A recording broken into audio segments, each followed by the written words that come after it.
Okay, I gotta go. Thanks for letting me call you out, Dave. You're here at 7:30 and then you can't be ready by 8:50.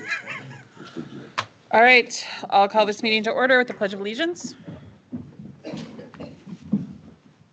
Allegiance to the flag of the United States of America and to the republic for which it stands, one nation, under God, indivisible, with liberty and justice for all.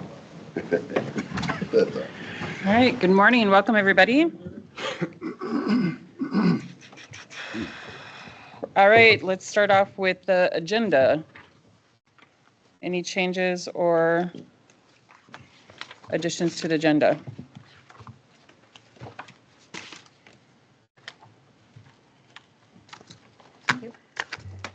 If not, I'll entertain a motion. I'll make a motion to approve the agenda. All right, I have a motion. Do I have a second? A second. All right, any further discussion? All those in favor say aye. Aye. Opposed? Motion carried. Minutes. Any changes, corrections, additions to the minute? Madam Chair, you have to excuse me today because my iPad was giving me problems, so I had to read my whole packet on my phone. So I didn't put my notes, but under, there was just how the planning and zoning read, it just those motion to it was, I'm going from memory now, motion to concur with planning and zoning, and then it said, I gotta find it. Motion is second to concur with Planning and Zoning Commission recommendation to approve. And then it says request, and then it says a request. Conditional use. So I just think it maybe should read to approve a conditional use. Oh, Yeah. instead of saying the request. Yeah. I mean, Yeah. it's just, would read, it would just read a little bit better if it Yeah. was. But Yeah.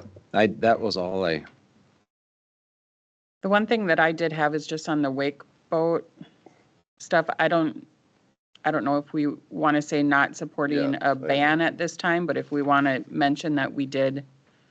I think we just really took no action. Okay, yep, that's fine. I just didn't know if we Yeah. wanted more information, if the board. Nope, I think you said no support at this time. Or no So no corrections. Put- What you no, have I- is fine. I think you should put that in there at the end after all that. I think you should put what we did. The nothing. board chose to take no Nothing. action. Yeah, the board, yeah, that's, So you want me to remove not supporting at this time too? Nope, say not supporting at this time, the board chose to take no action. yeah. Yeah, just That, add I on think, it. Yeah, just yeah. add. had that highlighted too. That was all I had. I'll make a motion to approve the minutes with the changes. All right, I have a motion. Do I have a second? Second.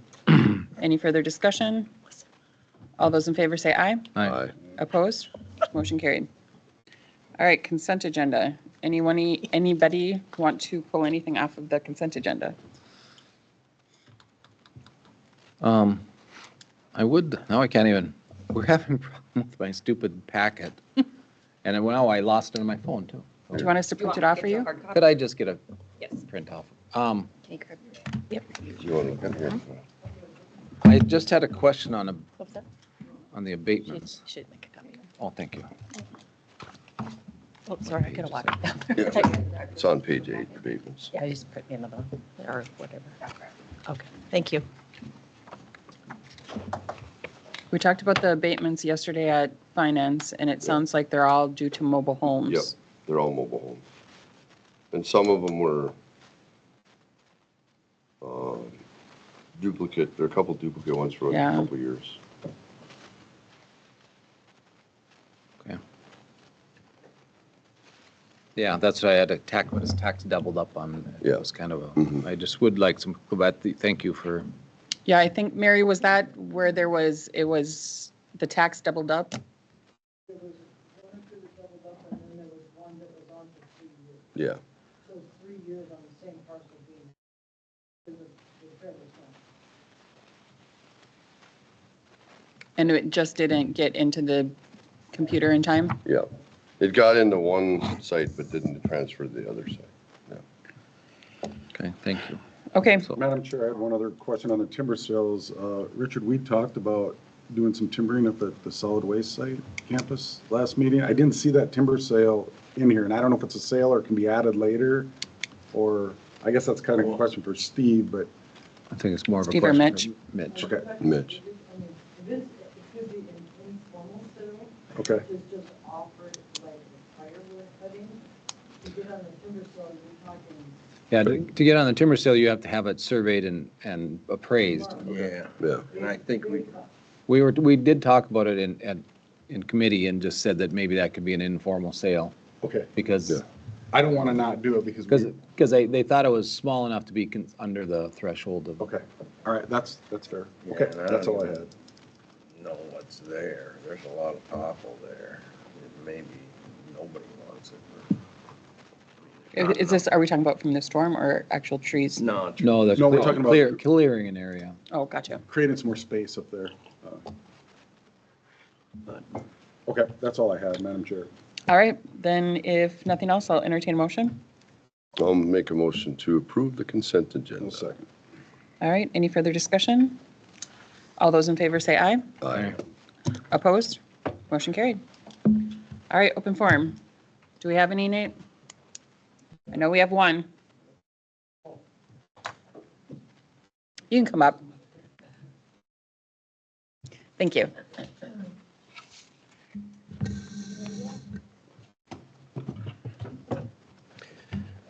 Good morning. I was here last week. Matt Smith. I have an application for a road easement that I believe Barry and Richard were involved with last week when I came in and just introduced myself. So I guess I can just introduce myself again. Matt Smith, just live outside of town on a farm. My kids are fourth generation on that farm. Across the road would have been 5 generations, but the log house is gone now. Graduated from Frazee, did wildland fire here in the county, 9 other states, another country. And then I also worked as a paramedic here for Becker County for over 20 years and still acting as a paramedic here. So anyway, I have an application in for a road easement for an existing road that's already there. Just trying to go through the process and do things right. So I'm here to answer any questions, if you have any questions for me, or, yeah. So I talked with Mr. Smith yesterday and I let him know that we would not be talking at all or making any decisions on the, on his easement today, but that we would have a policy discussion. So he just wants to be here to listen and provide any insight if that's would be helpful for us in his situation. Yeah, or if you have any questions for me, I'm happy to clear up if there are any questions. So I don't know, I don't do these things very often, obviously. Madam Chair, I think in finance, we said, did we approve to send that back to committee? But then, this is more, Steve suggested that this may be a bigger issue because we've already got easements in other areas. We approved, or we didn't approve one with the Verizon tower. So maybe we should try to do something that's all inclusive. Was that the idea that's kind of what I thought we were talking about? I think the discussion today is just that, purely a discussion to get where, so Steve and Mitch have some direction on Madam Chair. what we want. The discussion today is what our policy should Yes. be as we move forward. Correct. And how we address these. We weren't, it's kind of nice you're here because we didn't want to name yours specifically, but yours is an example of what should be allowed for public use or just for a single use or prescriptive or non, what's the term? Who goes with just the person or the property. Yeah. Or Well, I have can no- be expanded. So that's the discussion, and we felt it was important enough that the board should all weigh in on how do we want to move forward on this? And this example will show kind of a specific area. And if you read the statute, I think we're getting ahead of ourselves right now because we're going to get to Yep. that discussion. And it is just a public road already. It just technically falls under Forest Road. So, Okay, well, we'll have the discussion about, sure. Thank you. Okay. it says 9:20, but it might be later, it might be earlier. You never know with us. Depends on how long-winded these guys are. And notice I'm not one of these guys. No, I was talking about all 3 of you. All right, reports and correspondence. I Who got wants to go nothing. first? I'm just kidding. Let me go first. Madam Chair, I had no meetings. Barry and I had a canvass of the election. Shortest, That's it? shortest report on record. Thank you. Wow. I don't think so. Yours has been We shorter. might actually get might be before 9:20, Matt. To continue on the topic of the canvassing, we met the representative from the city on the courts and us met. We decided our date for the post-election review is November 12th at 9 a.m. And then that's where we pull, I just want to stress too, that we will pull townships or we'll randomly, by luck of the draw, pull a large township and a small township and a city too, Mary, and then and then with that, then the two parties and the auditor's office go and hand count every ballot to make sure every ballot matches the ticker on the computer. So I want to stress, I truly believe, and I'm talking for Becker County in Minnesota, that our elections are secure from the machine, from what goes into the machine and what's counted there. We can physically have every ballot there. Now, I'm not saying that before that gets to the machine. I mean, I think mail-in balloting is important for our rural precincts. I certainly would support tightening that up election-wise statewide, but those are discussions. But our ballots from when they get to the machine and what that tally count is, I truly trust that's 100% accurate. I mean, 99.9999. There's always a mistake possible, but I just want to stress that, though. There are other areas where I think the state can improve, but I think the ballots that go into that machine, we can physically correlate and go back and forth and make sure that they're secure, and I think that's important to know. So, anyway, Mary, anything to add on that? We received the election results, and if anyone wants to look specifically, just a couple of facts. We had 1,437 absentee ballots or mail-in ballots, and we have 16 townships that do mail-in balloting. So that includes those townships, which those were 741. So about a 50-50 split in the primary on our mail-in ballots. They were townships already. And I think what's to note on those townships, those are small townships, and I think the township supervisors would notify you if there was any suspicious activity. They can look at review that fairly. Those numbers aren't that huge. So I'm thinking those are. There was 5 military, and then we talked about agent delivery a little bit, and an agent can bring in 3 ballots. Is that right? Yep. Or Only 3. So we had 26% of the registered voters vote in the primary, which is a high number for an election. So I think the auditor treasurer race brought in a lot of local people. So. Madam Chair, anyone, just to ping off what Barry said, does anyone know how many registered voters we have in the county? I thought it was really interesting.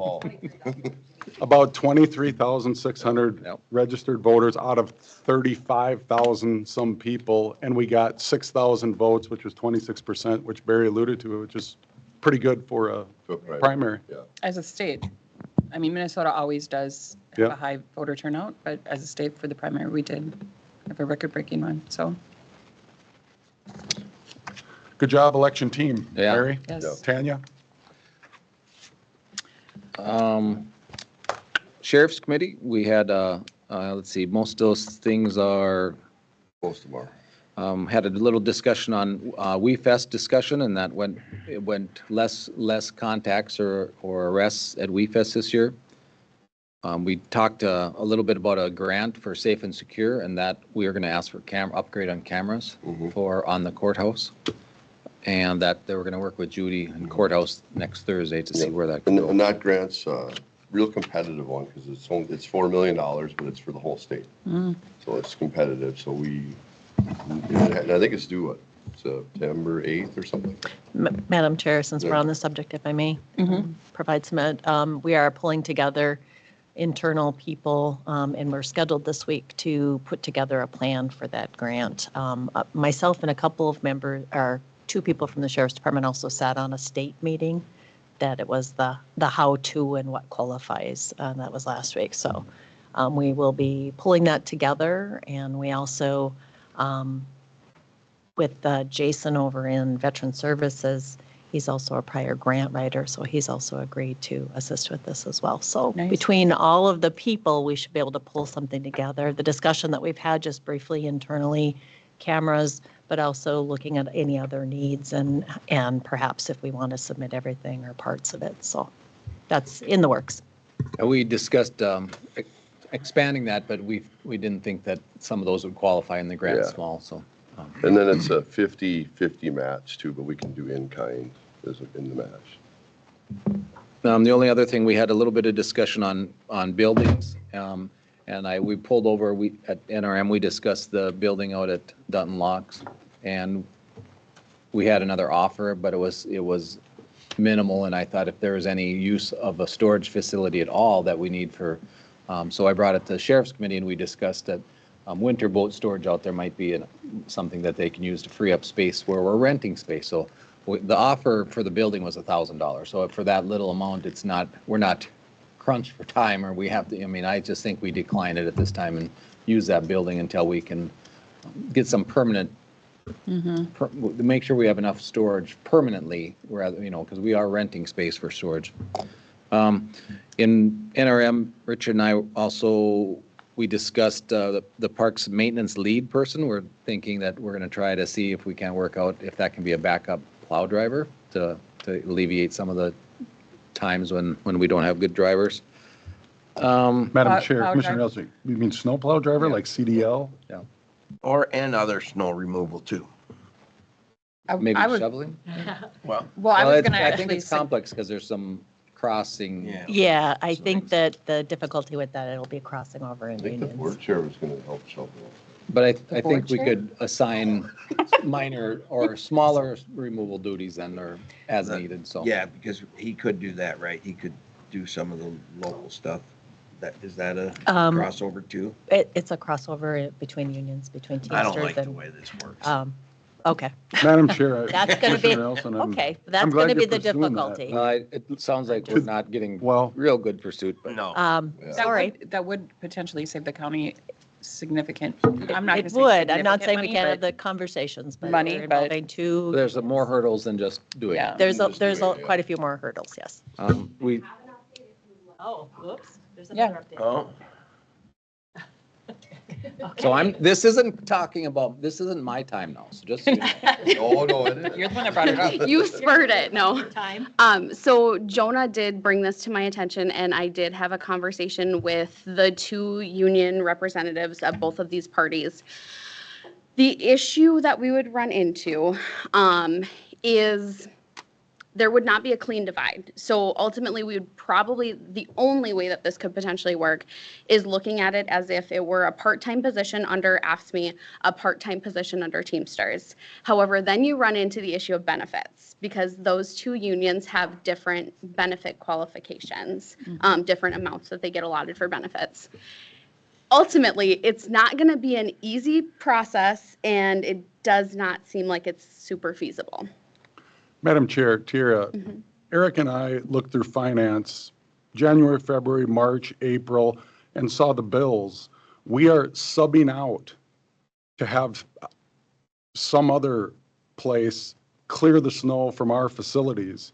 You're saying that we can't have our people in our county, our employees, because of unions, do the work that the county needs to do. Is that what I'm hearing from you? I think. Not directing at you. I think we discussed this a little bit, but I think what we were talking about is an actual snow plow driver.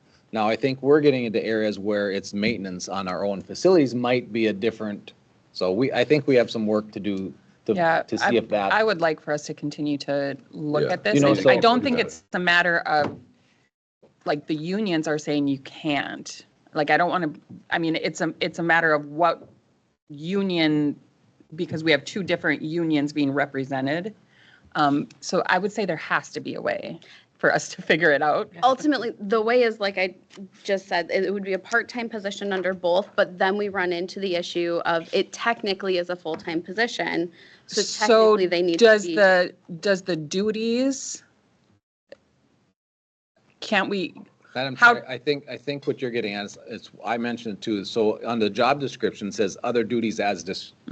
So if we, in my opinion, if the person in Parks and Rec, if the other duties are clearing Parks and Rec and government building Yes. parking lots, that's part of your duties. Yes, You're not a snowplow driver with semi, but a pickup. on the plow. highway. A pickup plow is, in my opinion, not a snowplow driver. Yes. So. If it's I art think there's facilities, some- that could be something that definitely Yeah. could So I That's, think- that's what we're specifically That's- talking about. That is not how it was portrayed Well, it was to projected to me. be a backup snowplow Okay. driver. So, but I think there's other areas where we can utilize. We could utilize reevaluate county what. property, Yes. County Absolutely. property upkeep anyway. Yes, it would be just county property. And that then I it would be could fall under Teamsters Right. and there would not be an issue. Because Yes. any of our other maintenance is falling under Teamsters. Correct, Okay. yes, Facilities. yes. Yep. Just wanted to, Perfect. I heard Thank that you. and wanted to give an update. Thank you. Thanks for coming in, Tiara. Yeah, thanks. We're still on NRM. Richard, do you have anything? We're to still on add? you, Barry. We had an update on the Rush Lake Cemetery. Richard wants to go up and monitor that. No. That's where people who work on it die. Yeah. So there's a cemetery up there that we're giving back, or we're surveying it and titling it back to the Catholic Church that will maintain it in the future then.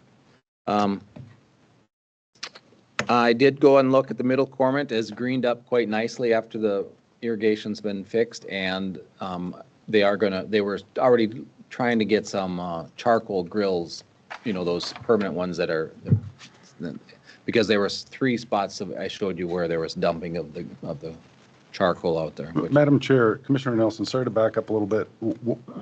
What did we decide, or what did the committee decide on the cemetery? What? The cemetery is on tax forfeit land, and there was no boundaries on it, so we're establishing a survey to get the boundaries identified, and then that boundaries and a legal description will be given back to the church. It's To about, maintain the it's about cemetery. 2 acres, I think. Okay. So, yeah, because you want to be respectful of those graves, and they've been overlooked. And there's been some locals that have went and cleaned some of that up. No. So we're handing the responsibility from the county back to? We or we're never took clearing up- responsibility of cleaning that out. We never, We're clearing up where the survey is? and- we are not, no. We are just surveying the land and giving it back. Okay. But it's been neglected for a long time. There's been some people now that have went and cleaned up, but there's been some old stories that,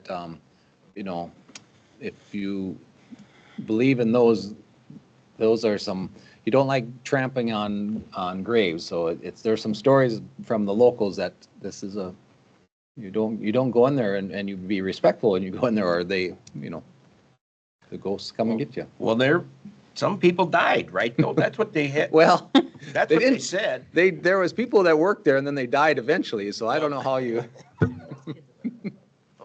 I'm not going to test the theory No, myself. well, yeah, me neither. I'm But staying away from it, so. Okay, thank you. And then we, Sure, it's a good thing you didn't have any reports. I don't think there was anything else. The White Earthers rep, Dave and Jessica were here from White Earth and gave some, I can't remember what updates they gave, but yeah, not much. Dave was talking about firefighting. He had been fighting some fires, but so that little Sugar Bush Park, Barry, remember we talked about, so they're taking that. What are we gonna do with that? Foundation? So, Oh, the and basement. I don't have an idea. I think the RAC was still looking at it to see what they wanted to do. We were, and we didn't have a meeting this month, but look who just shows up. Yeah, look who's Probably showing up. answer that What's he question. doing here? I think he's here for the discussion on that. Yeah, is that something that we need to know, I would assume, soon? Well, we Right, can't leave a big hole Yeah. there, and I can't think of any. Well, what was the potential reason to leave it? Well, it's just Maybe that it's a someday piece of- building It is a piece of infrastructure that's very expensive, but The what do the you? reason we left it originally was because it was an added cost, and they were going to take it, pull it out, all the foundation. We didn't feel that was necessary. We could just fill it in if nothing else. And there that's is a- probably what needs to be done, unless somebody can come up with a good idea. Madam Chair, besides the foundation, which is expensive, like Commissioner Varberg alluded to, there is a well and a septic accessible to the basement there. So that was the conversation, but we couldn't come up with a good conclusion either. on rack. Okay. Well, to be continued. Anything else, Barry? Nothing at this time. So I'll go next. I had a Lakes Country Service Co-op meeting. Normally, we meet in Fergus Falls at the Lakes Country Service Co-op building, but we met in Alexandria last week at the Lakes Country Service Co-op Academy. The academy is a level 4 EBD, which is emotional behavior disorder, with level 4s are the students that need lots of help, like one-to-one help, need to be isolated sometimes by themselves with a person. And they just started that academy a few years ago, and it's for K through 8, because they also have one in Fergus Falls that's K through 12. And they realized that there's a great need in that area, more specifically Alexandria schools, for that type of facility. And anyway, it's by the airport in Alexandria, and I didn't even know Alexandria had an airport, by the way, but they do. And it's an old building that the airport used to use to train pilots for, I don't remember for what, but for some kind of service. And so the EDA in Alexandria owns the building, and so Lakes Country has a lease with them. So anyway, so that was interesting. We got to meet with some of the staff and how they process and how they do the work, and it's really amazing what they can do. And they told us some of the success stories that have happened there. So it's actually really good. And then one interesting thing that Lakes Country Service Co-op does is they use radar recruiting services, and the company is called Precision. And so what they do is this company helps them hire people to work, and this is more specific. The radar recruiting system right now is currently more specific for education and it's also tied into recruiting services for athletes too. But so this is kind of a branch off of that, and they're looking at going into more fields like government and so forth, because everybody's, lots of people are having trouble finding employees. So what they do is they have a pool of employees that they'll hire for you. And then there's a 3-year window where you can keep the employee if you want, or they can move on and go somewhere else. But basically they'll do a lot of the legwork in finding people to come that can do those jobs. And it's actually been working out. They've done it. Lake Country Service Co-op has now done this for 2 years for some of mainly their paraprofessional positions, because that's the toughest ones to find. Mm-hmm. And so they've done this for 2 years, and there's some that have worked out really well, and there's some they would probably like to keep after the 3-year period. But basically the Precision or recruiting services employees, and then Lakes Country is leasing the employees from them. So I guess it's a new process that's been used, and it seems to be working, so they'll see how well it is, and maybe they'll continue to do it. And maybe it'll be a service that, through Lakes Country Service Co-op, can be offered to other government organizations too. That's kind of their goal also. So it's something that could happen. I had Sheriff with Barry. We got that covered. I had a Dancing Sky meeting. Nothing really to report, just we had a grant review. I'm on the grant review committee. First time ever I've done that. I'll be honest with you, when I first started and I read through all the grants, I didn't know what I was doing. Maybe don't say that out loud. I had to make a lot of phone calls, and so but it was good. So if I do it again, I'll know what I'm doing. I had a historical society meeting. So we have this coffee shop thing that's going up in the entryway. It's been a process. Holy cow! It's now all ready to go. Both parties have agreed on who's paying for what, and it should be up and running by this fall. So it should be good, and I think it'll be a big plus for the museum and the historic and the Bakery? no, the Community center. community center. Yeah, I couldn't get that out. Thanks, Bill. And then also they're having a bootlegger bash. A bootlegger bash is like a Prohibition era banquet. It was originally scheduled for the end of September, but it had to be moved. So it's going to be in late October or early November, and I'll have more information on that. They had it a couple of years ago, and it was really successful. It was really good. They're thinking of having it possibly in the basement of the museum, so that you go down to the speakeasy. You got to have a password to get in, and so I don't know. It might be kind of cool. That is something. Yeah, and that's all I have. Oh, wait a minute, I had one, Eric and I had a. No, you said. I know, I lied. We had a partnership for health meeting. I won't go into a lot of detail because we're going to have someone come and present in the near future about Kratom. Next board meeting. Yeah, next board meeting, but it's a big problem. North Dakota banned it. didn't they? North Dakota banned Dakota it. banned it. Yeah. I think Minnesota, the only thing Minnesota has done thus far is you have to be 21 to Well, purchase it. But they haven't approved that yet. But Oh, they haven't approved that yet? yeah, Madam Chair, I'll ask for me and Richard, what are we talking about here? So Kratom is a new substance that's being sold at convenience stores and like vaping stores. Yep. It's a all natural it's a plant. energy. Yeah, It's, Yeah, it makes you It's, feel good. it makes you feel. yeah, I'm not going to say it's a drink because it comes in all different forms. Yeah. It comes in drinks, it comes in powder, it comes in In all vapes. different Was Yeah. it a ways. competitor to marijuana? And No, No, no, no. it's what they're finding is a lot of people are using it. A lot of people that you would not are not typically drug seekers are using it and becoming extremely addicted to it. So Essentia is starting to see some people coming in because they're going through withdrawals and not knowing why. What we learned in the presentation is it's a little similar if everybody remembers when bath salts first came out. They were like thought to be bath salts, but then people were Yep. going crazy using them, and like literally going crazy. So it's really just a presentation. We Just a- partnership for health, seen the presentation, suggested coming here. There's concern that now that North Dakota has banned it, that we will see a movement more in neighboring Yeah. counties such as Clay and Becker. So just a discussion of if there's anything more we want to do, such as a county ordinance. Yeah, so it's a plant that grows in Southeast Asia, and people just grab the leaf and they chew on it, and that's actually a very low dose, very mild. It what does it do? It helps your mood, pain. It makes you feel, gives you energy. But It's there's kinda no like, FDA regulation. yeah, there's no regulations on it, but the problem is it's ground up into a powder.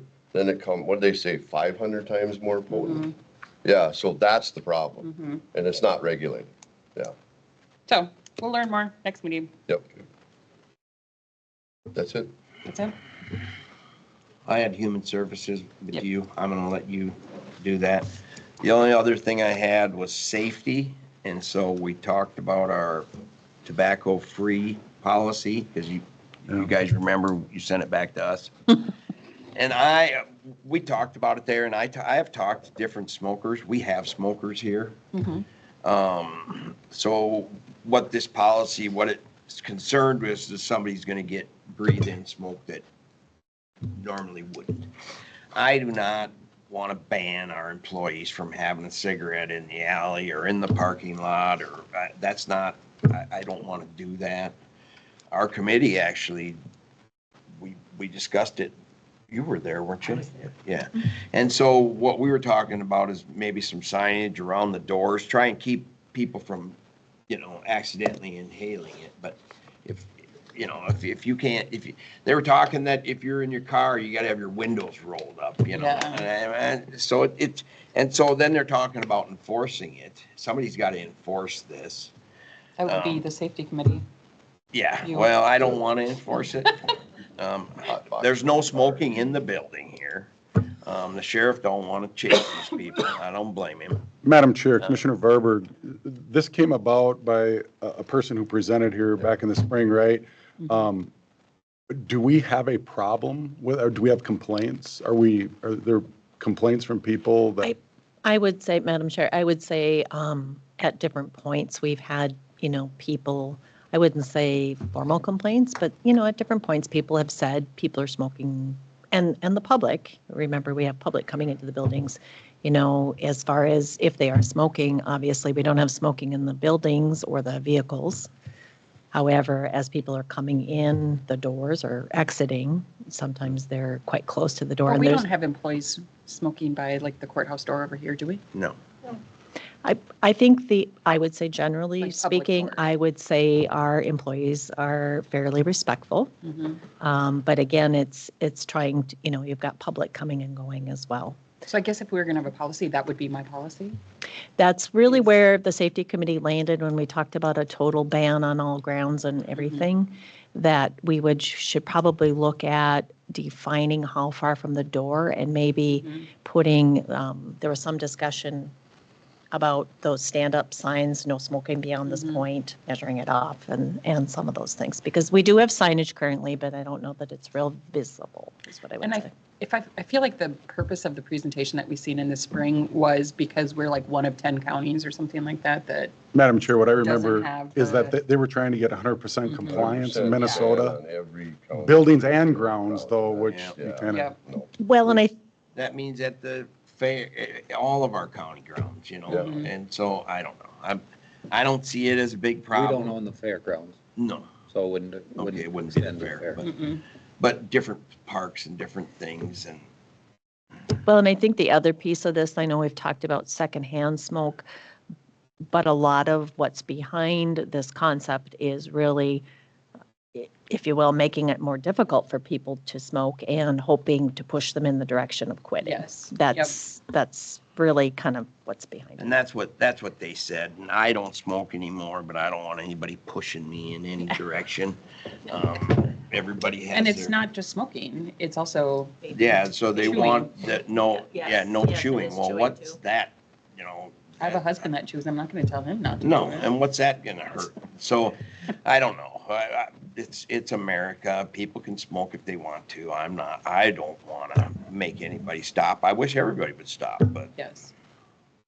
Madam Chair, so was that, the person who presented, were they going to come back? Because I remember we said we were going to talk about it. Were they going to come back and ask us for this? Then we'd have to have a decision. Is this the decision? I don't or think is- we were asked to consider it, and what this board chose to do is to send it back to the safety committee for further vetting, and we've talked about it a couple of times in that setting, and really what the committee is saying is that they don't believe that we should move forward with a total ban of.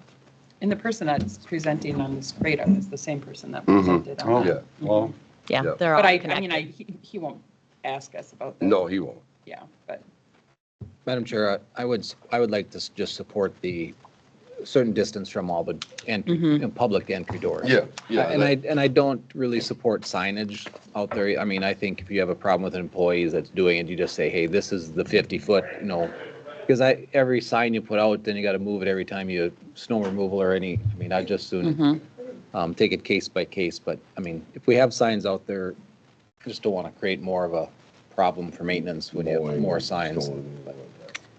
Well, and maintenance was, I mean, the maintenance was there and gave, their input as well as, so we'll take it under consideration and maybe come up with some type of a plan for what our signage. Mary, you looks don't like. smoke anymore, do you? You quit again? Good.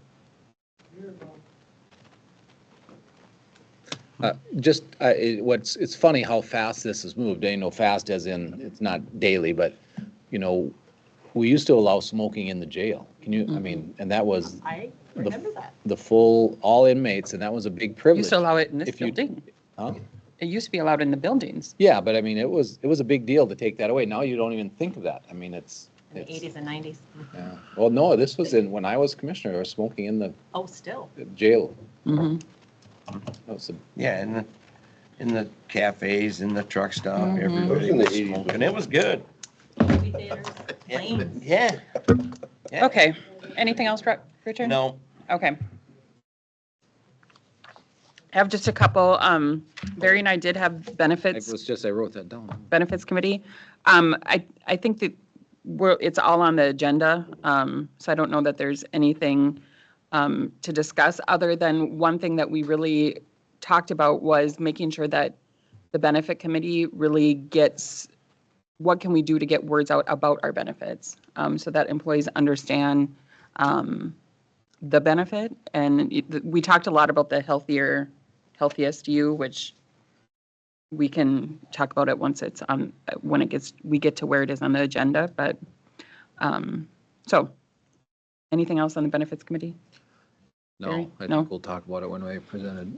All right, then Richard and I had Human Services. So we did get our DCYF, which is Department of Children, Youth, and Families, Human Service Performance Management Report for both child protection and income maintenance for the year 2025.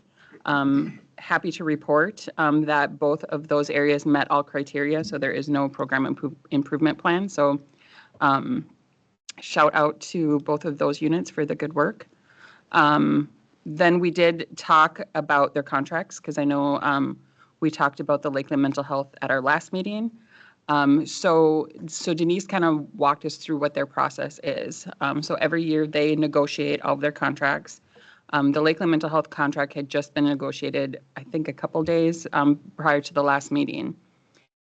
So what happened with that was the contract with Lakeland Mental Health, they were proposing a 10% increase in their outpatient and psychiatry. So what they did is they looked at the contract to see if there was a cost savings for Becker County, because I think that would have been like a $30,000 increase to that 10%. No, 30,000 is the total. 10% would be, or 30,000 increase of the total request. Yes. Yep. So what they did was they looked at it, and they had, I believe, I don't remember the exact dollar amount because I don't have it in front of me. They looked at the CTSS, which is the Children's Therapeutic Services and Support, and that service is offered in the school by another mental health program. So to try to lower the cost of the Lakeland Mental Health contract, they eliminated CTSS services from Lakeland Mental Health because children can get that service elsewhere, typically always within the school. So by taking that off, so that's, I don't know if that's what you had referred to as double paying. So we weren't double paying, it was just a service that they could get elsewhere. Are we paying for the other service?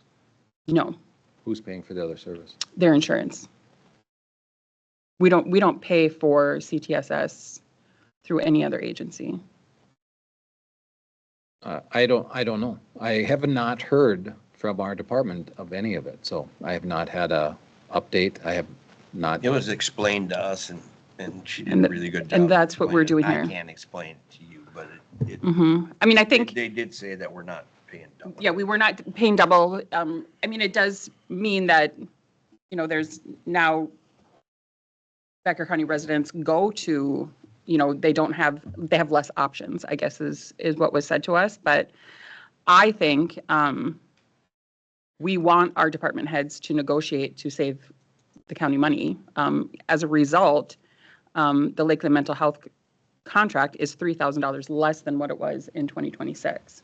So it did save us money for a service that can be, they're still getting that service. Madam Chair, wouldn't all the people from Lakeland just be coming to Becker County then? All the people who are getting the service, you eliminated the service from them. It's the same number of people that are going to be requesting the service. It'd be more workload on our county people then, right? No, Becker County does not provide CTSS services.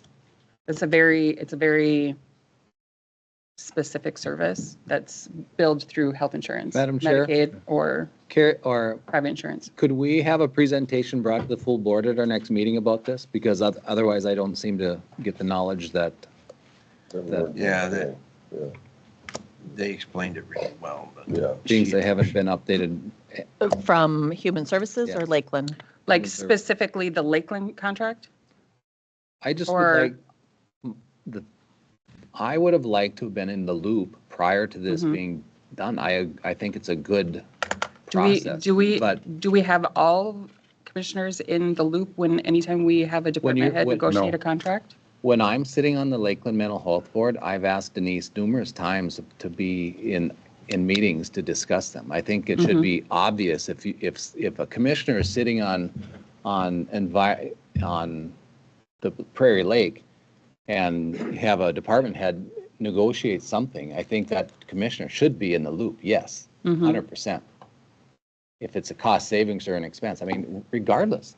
I mean, go into a board meeting and now they present something on behalf of Becker County and Phil doesn't know what they're presenting.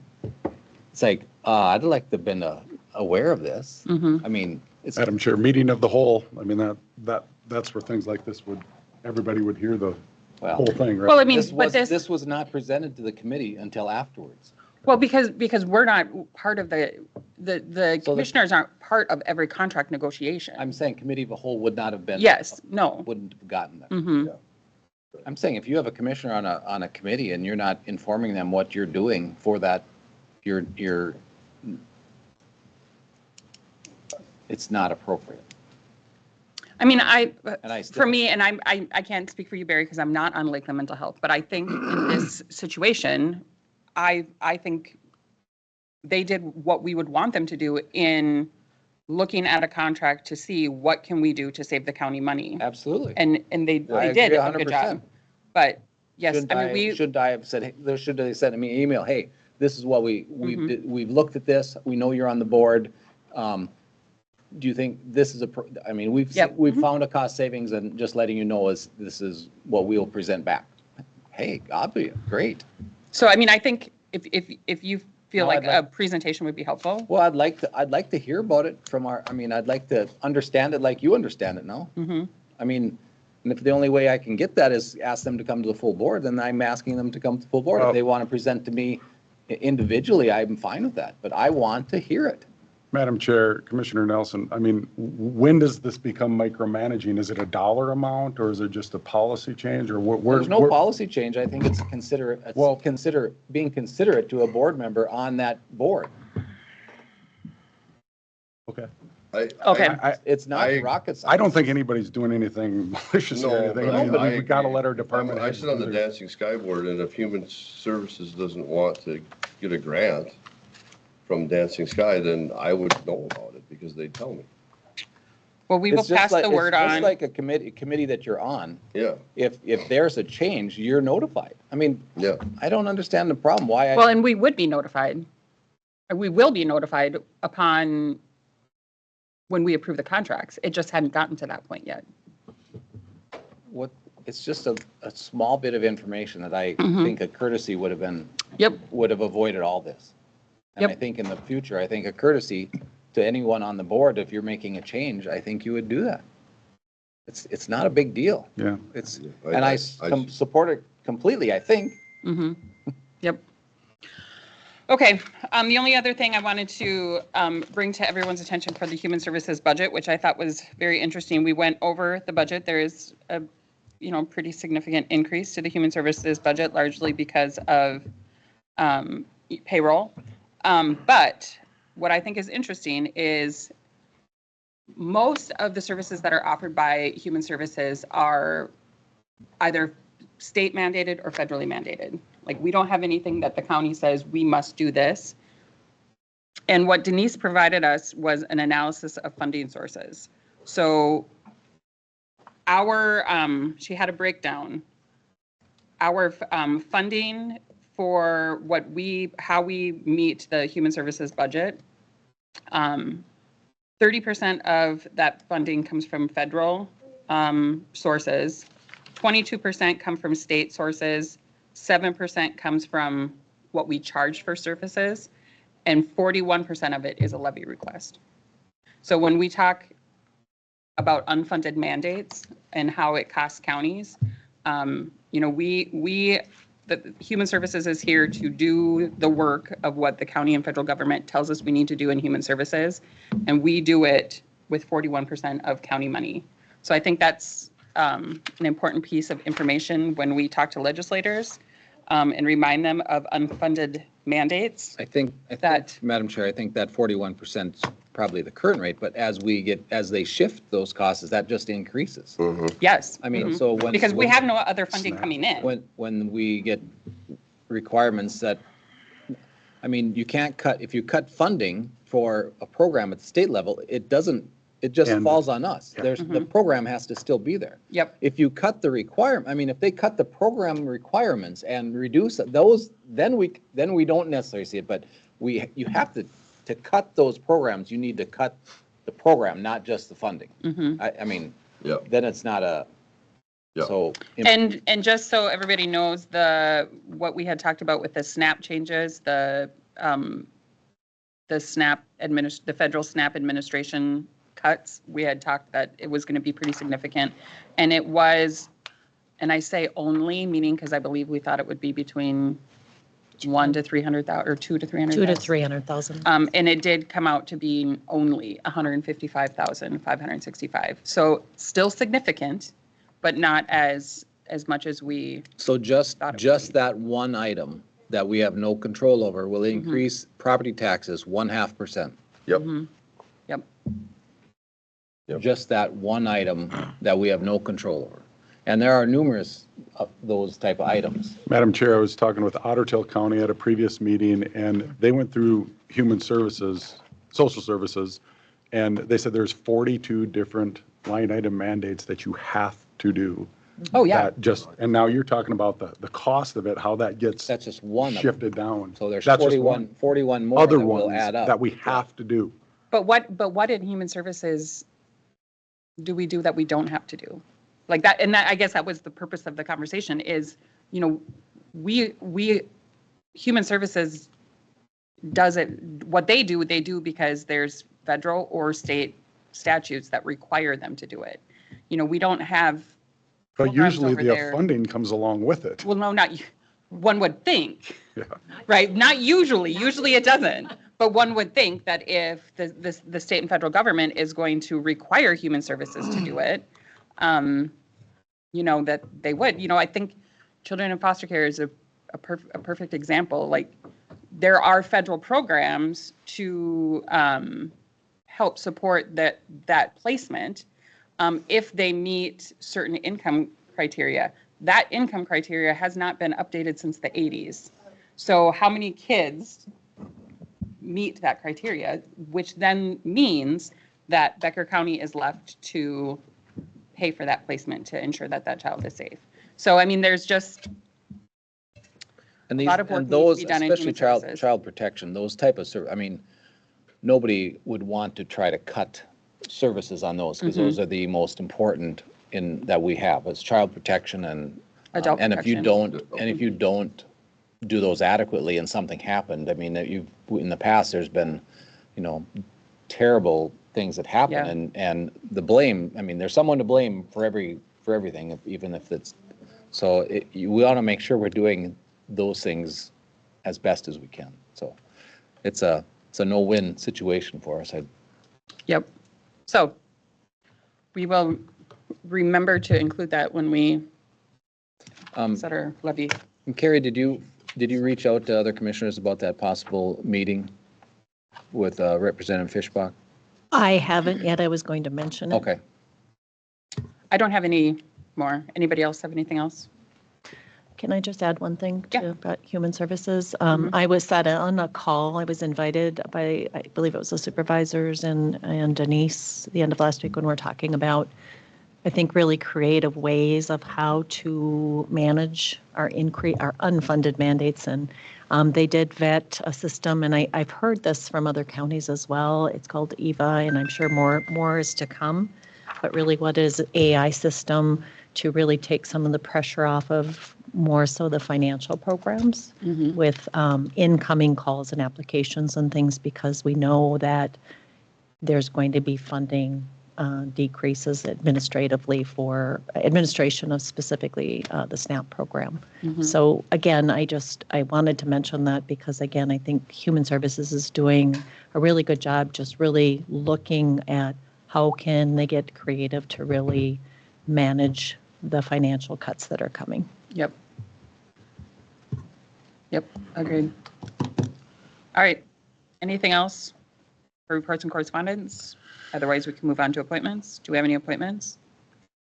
Have we gotten any interest in our District 1 EDA position? No? Could we maybe post it again? Okay, You want me to change the date to the next meeting yeah, or until filled? Until yeah, until filled. filled. Okay. Yeah. I have a couple feelers out there, but nobody has taken the hook yet. Any other appointments we need to discuss? Otherwise, we can move on to Carrie and her report. Thank you, Madam Chair. The first thing I wanted to mention, and you're all aware of this, I just wanted to mention the passing of our long-term employee, Jim Gottenberg. He had worked here for 20 years and passed away unexpectedly last week. His funeral's today in Audubon, so our thoughts are with his family, friends, and coworkers. I know that there are some individuals from the county that will be attending the service. So I just wanted to start off with Yeah, that. thank you for that.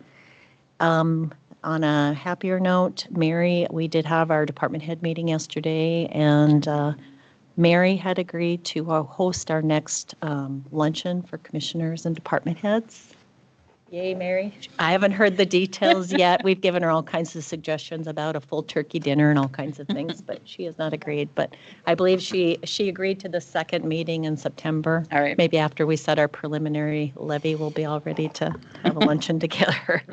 Maybe you have to be at a bar. Well, I'm not going to say that publicly, but so more to come on that.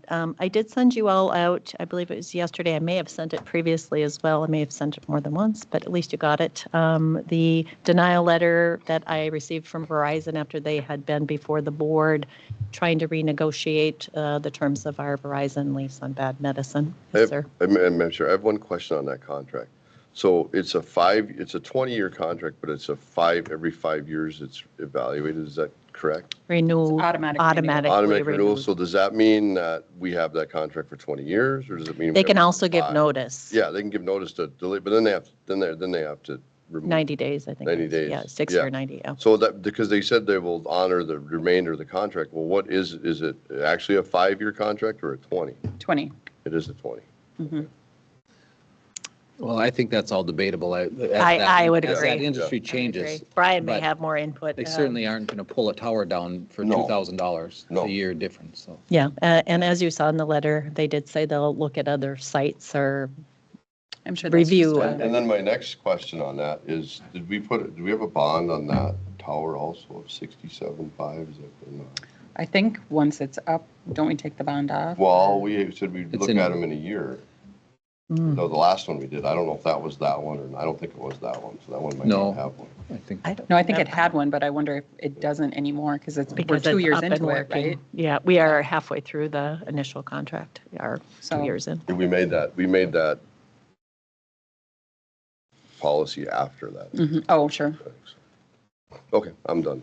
So yeah, I just, if I get more or any additional information, obviously I'll pass that along. The next thing I wanted to mention, we do have our first negotiation, I believe it's with LALS deputies that's scheduled. I don't have the date in front of me, but I know I've sent out August invites 25th. to the 2 commissioners and those that are involved in that. And I think it's worth noting to employees and others that, we have really, really tried from the administration side to get going on these negotiations sooner. But we're still kind of towards the end of the year again.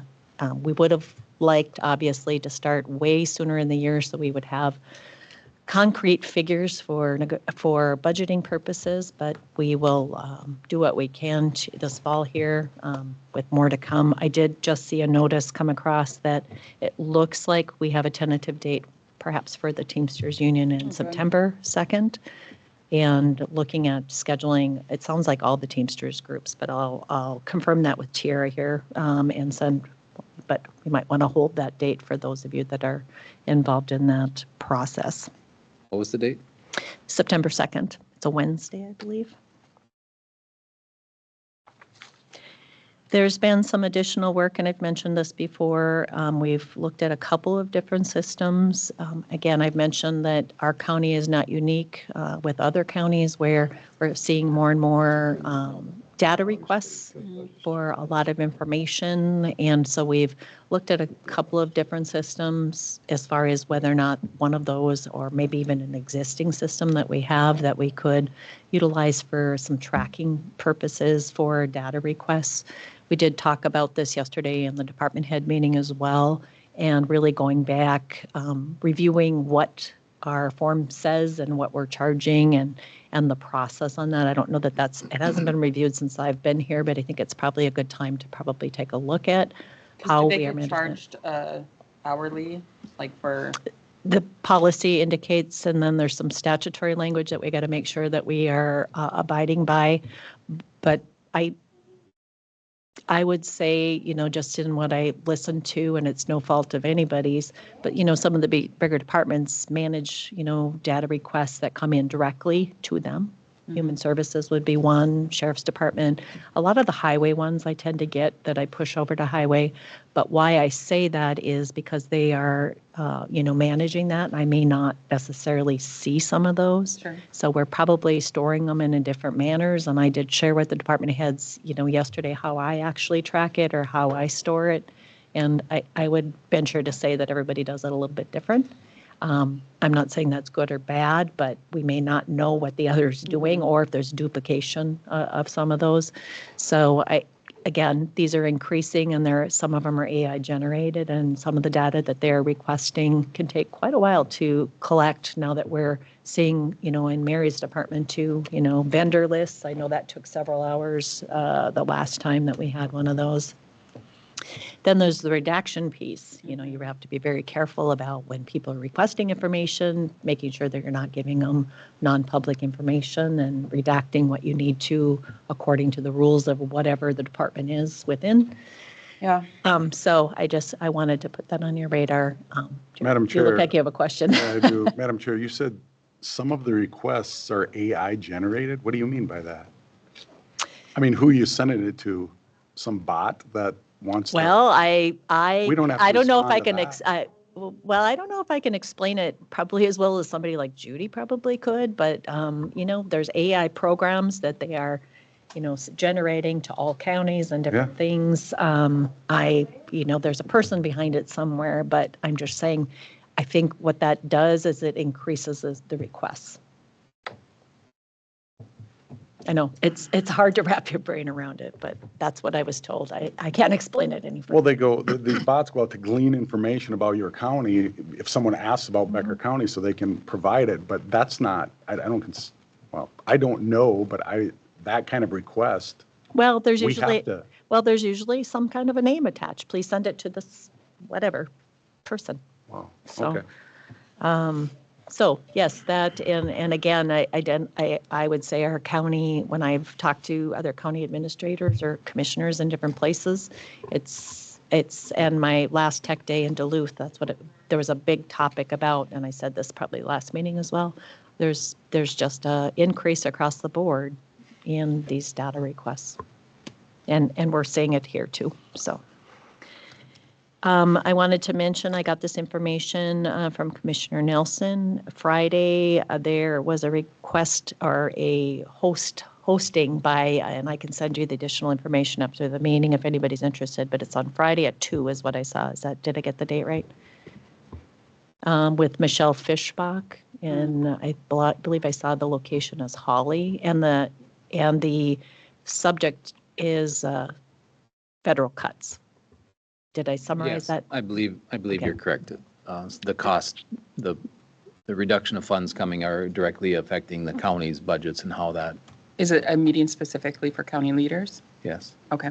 Julie Ring, I think, was putting together some talking points for Yep, counties. and that's what I understood from AMC, so I don't know that we would And have to. so representatives from surrounding counties are going there to Okay. kind of and I think with Human Services, maybe, Erica, if you were available, that might be a good Yeah. fit for you. I think I am. I'll have to look at my, I'll send you out the location. It's in Holly is what I remember from the text message that you sent me, and then the time and date, but I believe it's Friday at 2. But okay. I'll send it out as a calendar invite, and you, whomever can be there. I know a couple of you have signed up for the AMC Fall Policy Conference that's coming up in September. I have mentioned this. If there's any additional individuals, I can't remember if it was a couple of you, I don't remember which two, but please let Peggy know and she'll get you registered. That's in Bemidji this year. In the past, it's been in Alexandria, so hopefully the accommodations are better than what we maybe had experienced in the past. The board work session is coming up next Monday at 8:30. You should have gotten a calendar invite. I believe Peggy sent that out. I will firm up the agenda, but it won't be any surprises. I did invite the internal budgeting team as well to that meeting, because that's the time and place that we should have preliminary numbers for you. We're still working on those internally. And I've put some, yesterday at the department head meeting as well, I did alert probably if there were questions specific to probably some of the bigger departments that, to be on call if we have specific questions for them. But that was my intent. That'll be the gist of the agenda, budgeting budgeting. Carrie, did you get my Yes, sir. email that I have a conflict? I did. I think what I will do is I can attend in here in person for the first part of it, and then we'll go on a Zoom meeting, so I don't have to. Oh, so you don't have to travel? So I don't have to travel. So So you can go in my office or use something? The rest of the meeting, yeah. But Okay. anyway, I'll be available for maybe about an hour. Okay, so we'll start. Okay, So no chit chat, straight to business. straight to business. Got it?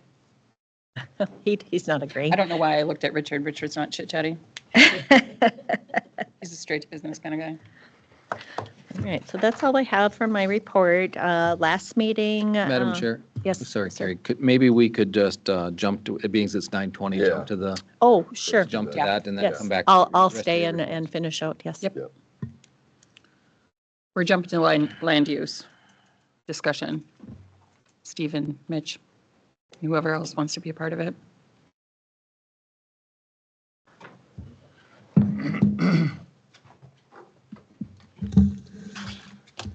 Good morning, Commissioners, Peggy, Gary. Morning. Before you today, we have just a discussion, review of our public-private road easements that we run through. If you have it in the packet, we can look at that too, but I'll just go over. At Becker County, we seldomly approve tax forfeited land easement or road easements over tax forfeited land. With that, whether it's a private entity or private property, all easement requests must first be brought to the township for approval or denial. If the township approves, they are obligated to sponsor the road easement. If denied by the township, they must come to the county board for approval or denial. And what we're looking at is, we run underneath Minnesota statute 282.04 subdivision 4A. And in there, it explains at the bottom part of the memo what we're bound to. So the county board may convey a road easement across unsold tax forfeited land to an individual or private entity requesting an easement for access to the private property owned by an individual or private entity if there are no reasonable alternatives to obtain access to the individual's or private entity's property. 2, exercising the easement will not cause any significant adverse environmental or natural resource management impacts. And then B, the county auditor shall require an individual or private entity applying for an easement under paragraph A to pay the appraised value of the easement. The conveyance must provide the easement reverts back to the state trust in the event of non-use. So since I've been here, when I said seldom, I think we've got 4, I've been here for 4 years. We've got maybe 3 or 4 applications we run through. Some of those are public, some of those are private. So we have never charged an appraised value for that going across unsold tax forfeited land, other than the $346 easement application fee. So that's something I want to clarify and have the discussion on that. That's probably the big Madam item. Chair, Mitch, did you say there's a difference between a private and a public easement? So if it's a public easement, if the township approves it or accepts it and wants to sponsor it, that's how I interpret it. So, It's First- public land already, though. yep. So What do you mean how by can you sponsor? say public and then transfer it to an individual or an entity or a person? I mean, if it's public, it's everyone, right? Yes, it's not exclusive. So all of our easements, I've been here, unless there's any changes the board wants to make, have been non-exclusive, so across public land. But tax forfeited land is already private, It public is, land. yes, correct. It's public land. But we're What am I right. missing? It does not, so tax forfeit land can be sold. So I mean, it's not, if you don't have an easement across it and it's sold, you could be shut off. I mean, so it's not guaranteed that you will always have that because it's not a public road.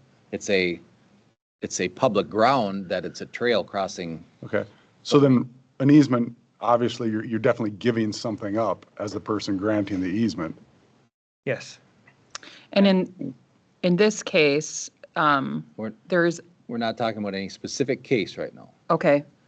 Is it also the purpose of an easement, as we talked, it already is public land. What's the purpose of the easement? Sometimes it's required, my understanding, for utilities, that they must have an easement in order to get internet. A utility electric. is usually a separate easement. Okay. Going through a road right away, they would still have, the utilities would come and ask then for the easement also, I believe. I think we've granted utility easements. So I think the question was, the question that Mitch came up right away is other counties charge, because when you give that easement, that you're basically locking that in forever, or depends on which. Well, you don't case. have to. Correct. But what I'm getting to is other counties charge a fee for that, Appraised value. for the appraised value of that property then.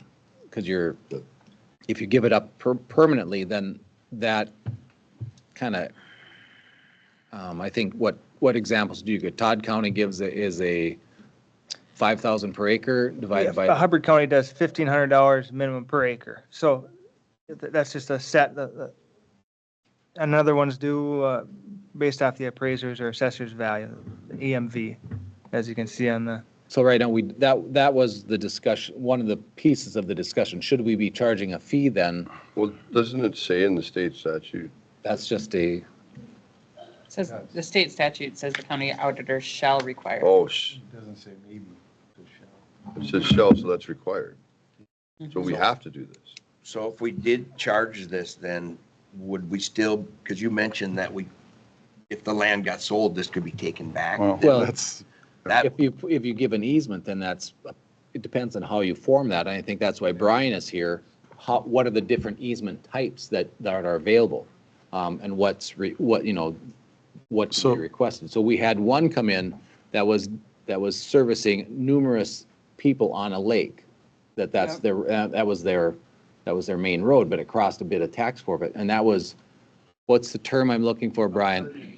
Appurtenant easement that didn't stay with the land, it was just with the individual. oh, okay.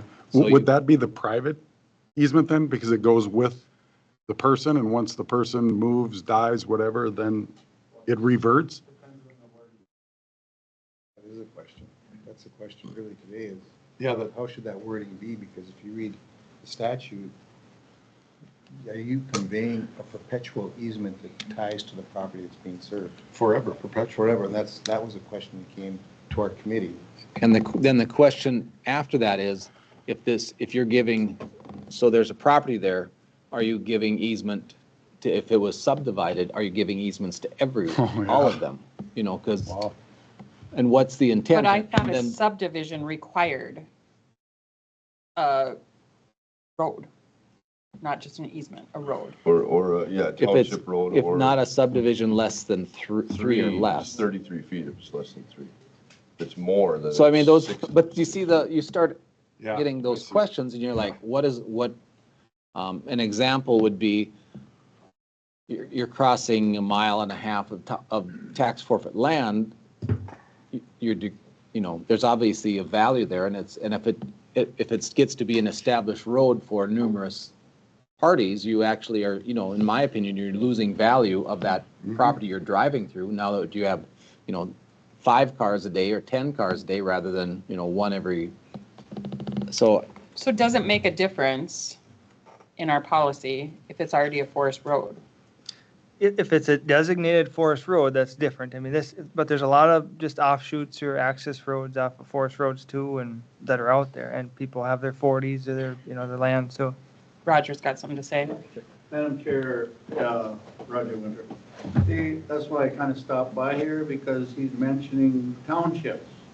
Because see, the township, they say no, and the township say yes. Why they're involved, because I don't understand the policy, because there's a lot of public land, the weeds are terrible. As well as the township, we don't really have much authority over that. We can talk to them, but that's it. So why, I guess my main question, why the townships have to be seen. If they say no, it's a done deal, it's dead. Or you go to perpetual, or you go to the other, what was that, Brian?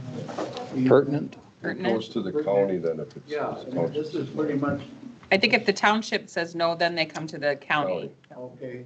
If, yeah, I That think, answers me then, because if it's federal or state, I mean, townships really don't have a lot to say, the little bit of taxes they do get, but certain areas is huge amount of tax for land or wildlife. Mm-hmm. So that's why I wanted to figure that out. Thank you. Okay, yep, thanks, Roger. a question for Brian or Steve or Mitch, is it on a, we've sold landlocked pieces before. Is it, does a person who buys a landlocked piece have absolute right to get to that property? You buy a landlocked piece, we've sold landlocked pieces, they can't force a road across someone else's property, can they? It depends on if there'd been a road or a trail going to that property for many years. Depends on if there's been any sort of historic Yeah. use.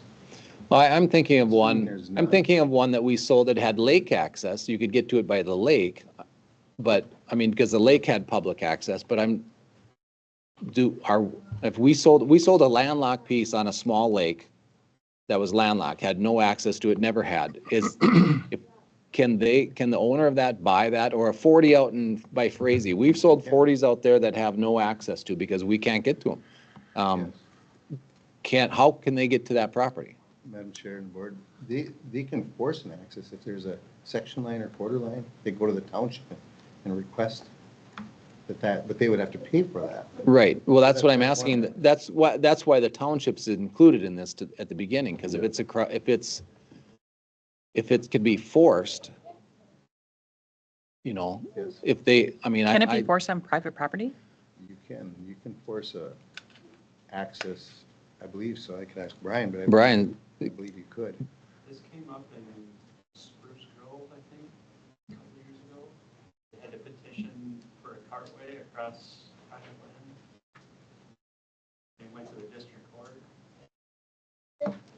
And do you remember what happened? There was an appeal involved, and I don't even know how it all. Okay, that's fine. But it's more complicated than one might think.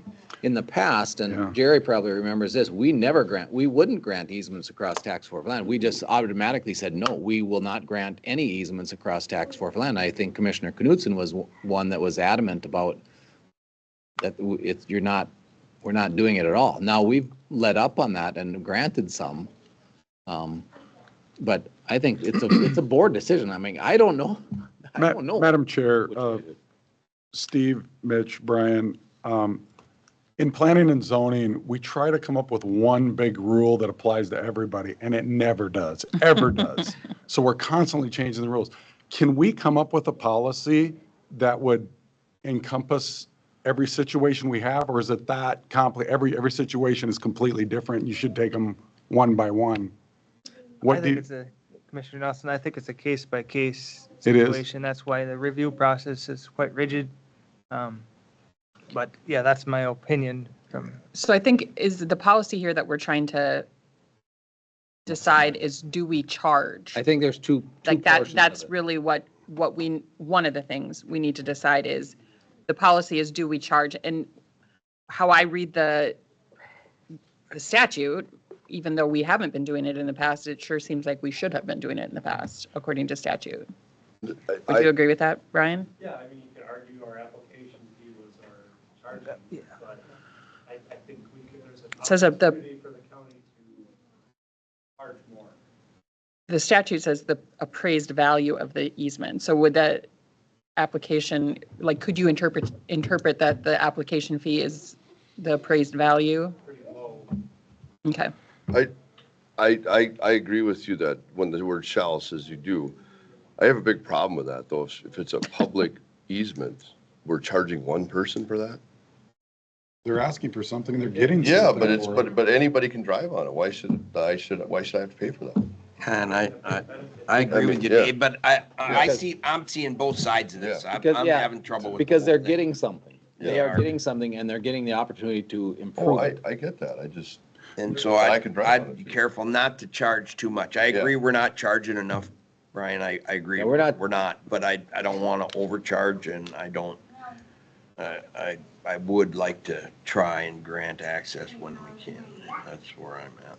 Madam Chair, you said we're trying to decide two things. One was the money aspect. What was the second thing? I don't know, Barry mentioned two The, things. the policy of how we grant, Okay, do we, so- do we grant, do we just, anyone ask, do we just allow them to do whatever they want? Do we give easement for one person, one property, or do we grant, once we grant that easement, is it open to anyone for anything that wants to go on, develop anything past that? Well, I like, Madam Chair, I like the idea of a hardship, like it's the only way they can get in. I like that idea. If there's another way to get in, then I think that should be a no. An example of a property, there's a couple ways to get in, but it's all across, I mean, it's, you have to cross tax for land. So whether it's, so the least, probably the best option would be granting through an easement. You'd have to have an easement going a different way also. But then the question is, do you want to grant that just to just to one property? And I've always said, I think one property, but what do we want? I mean, you look in the future, do you want that property to be developed into a development or a camper, whatever it may be? And that's where you're like, yeah, I don't know. I mean, is it a right to try to restrict it? Is it right to allow it to be developed into anything? So I don't know. So a property like a 40 out in the woods, if you give an easement to it, now that person wants to subdivide that into 6 lots or 8 lots. Is that our intent? Or if we give that easement, we gotta, if you're doing it, you gotta go in eyes wide open. If you're gonna allow it, you gotta say, well, we know that You have to this think is. about every situation that could possibly Yes. happen, not just And in do we want to one try to restrict particular. it? And that's why I asked Brian, do we have options to restrict easements to the one parcel and not allow it to be split unless it comes back and gets approval at the next board? So, Can you say, Mitch, what you had said, if it's a forest road, it's different? It's different, so they're like, what we call them, prescribed forest roads or prescriptive easements is what's Yep. overlaid a lot of our established forest roads. So getting on those, that's technically, is it a public road? I don't know, but we maintain it. So, the offshoots of those is what we have a lot of out there. Access roads, they're old logging roads, and there's a 40 back there, and a landowner's probably been using that forever. Do they have legal access to it? If we were to sell it, they wouldn't, right? Unless they had an easement or an agreement with the county across the land. So, I'll also mention, too, there's been more of these ever since the White Earth land transfer language came up. That's why we're seeing more, I think. So, I don't know if I answered your question Yeah. completely. Mhm. Thank you. And sorry, one more thing, just want to be comparable and similar to other counties that have land departments, and I feel the same way too. It's tough to put a value on going across public land, but we are selling them a right to something, because a lot of times what comes in behind this is a utility easement or a development, not a development, it might just be a small cabin back there, but getting something out of it across county tax forfeited land. Madam Chair, Mitch, do you have a recommendation, or should we send this back to committee? I don't want to just talk about this and go away. I want to at least have some direction or come to some end thing here. Brian, do you have are there options for us to give those easements? Are there different options that are standard in that? Is there a different, so if we give an easement to a property owner, is there ways to restrict the future use of that easement? Yeah. Well, it's the same issue that Charlie Ramsey came back. Mm-hmm. Do you want it to serve just that parcel, or do you want it to be perpetual for future owners? Is there a way to be perpetual but not for splits? Put a restriction for development, you mean? Restriction on splits, yeah, for development. I would say no. Madam Chair, Commissioner Nelson, when you're conveying that easement, you have a right to decide how wide that easement should be. You could give them a 1-rod easement, you could give them a 2-rod easement. And if you make it narrow enough, they're never going to be able to develop off of that. That's an option. Well, I think, yeah. So a 2-rod is 33 feet. Is that so that, That's 3 developments, 3 structures. Well, that you look at your zoning and say, what's the maximum that you could develop off of that? I don't think you could develop a plat off of a 1-rod easement. okay, so 1 rod, is that a cartway? 16 and a half. That's 1 rod. Yep. So there's but that's not maybe a decision for today. Well, I mean, it kind of is. I mean, it gives us options to say, we acknowledge that this landowner should have rights to get to his property and have permanent easement to get there because it has been used. But if we give a 1-rod easement, that would, then if you would want to develop that into something bigger, it would have to come back. But I think perpetual to the property is appropriate, but Yep. it's what happens to the property is where my concern is. I don't think perpetual to the, I mean, I don't like the word the perpetual. statute that we're talking about specifically says non-use reverts back to the state, so we keep throwing out perpetual, but. As long as it's being used. Well, it'd be awful tough to say that you can't, how would you prove non-use on I think it said 5 years. hunting property? Well, I drove back there, so I mean, that's my use. use.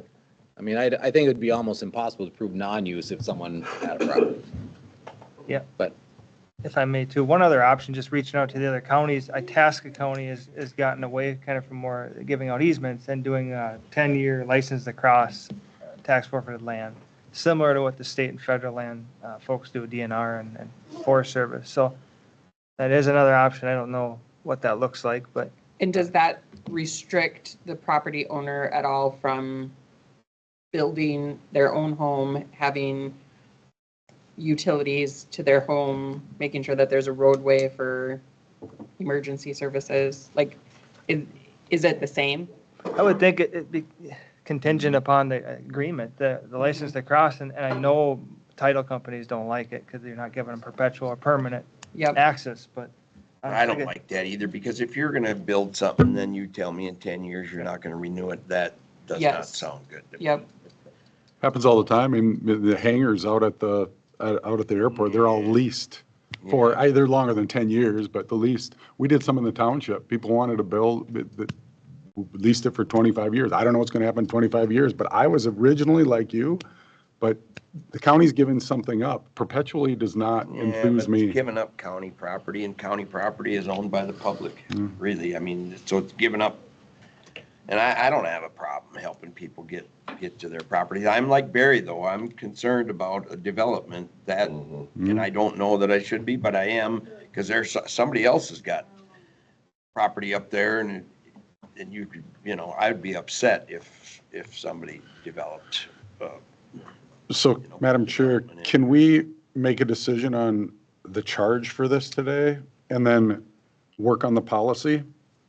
Yeah, I think, yes. Can we do that, or? I think I'd recommend Mitch to bring back a formal charge, but. Motion to.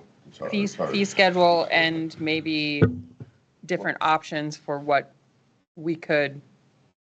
I mean, I think every easement's going to have to be looked at individually. I mean, I don't think we can have a blanket policy. No, I don't think so either.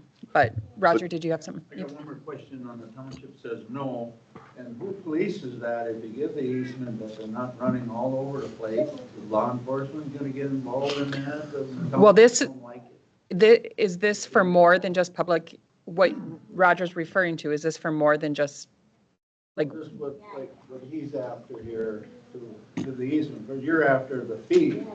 well, we're talking easement specifically on public land already. Yes. So if they're going off on public land, I don't know that that's an issue, because it's already public land. So I don't know that there is anything to police. The township says no, and they don't like it running all over. Mm-hmm. Go then back to Mitch's office or the law enforcement, they gotta deal with that then, or will that be in part of your policy, probably for regulation? It'd be treated just like if they're driving off from the current road, I would imagine. I mean, if they're creating. We're not talking about, The forest, if they're driving on are you talking ATVs or something, or? Well, only who knows what they're gonna use it, run around on, and they just got the easement for that specific spot that they wanna get to. I think we run in, I mean, I imagine we run into that with I'm thinking more ATVs or, Yeah, I hear you, but if the township says no because it's in their township, but if they say yes, then they kind of agree to whatever happens, but if they say no, they don't want them, I would say they don't want them running all over the place. I don't think the township has anything to do with it at that point. It's not but it's not a township road, and it's not township property.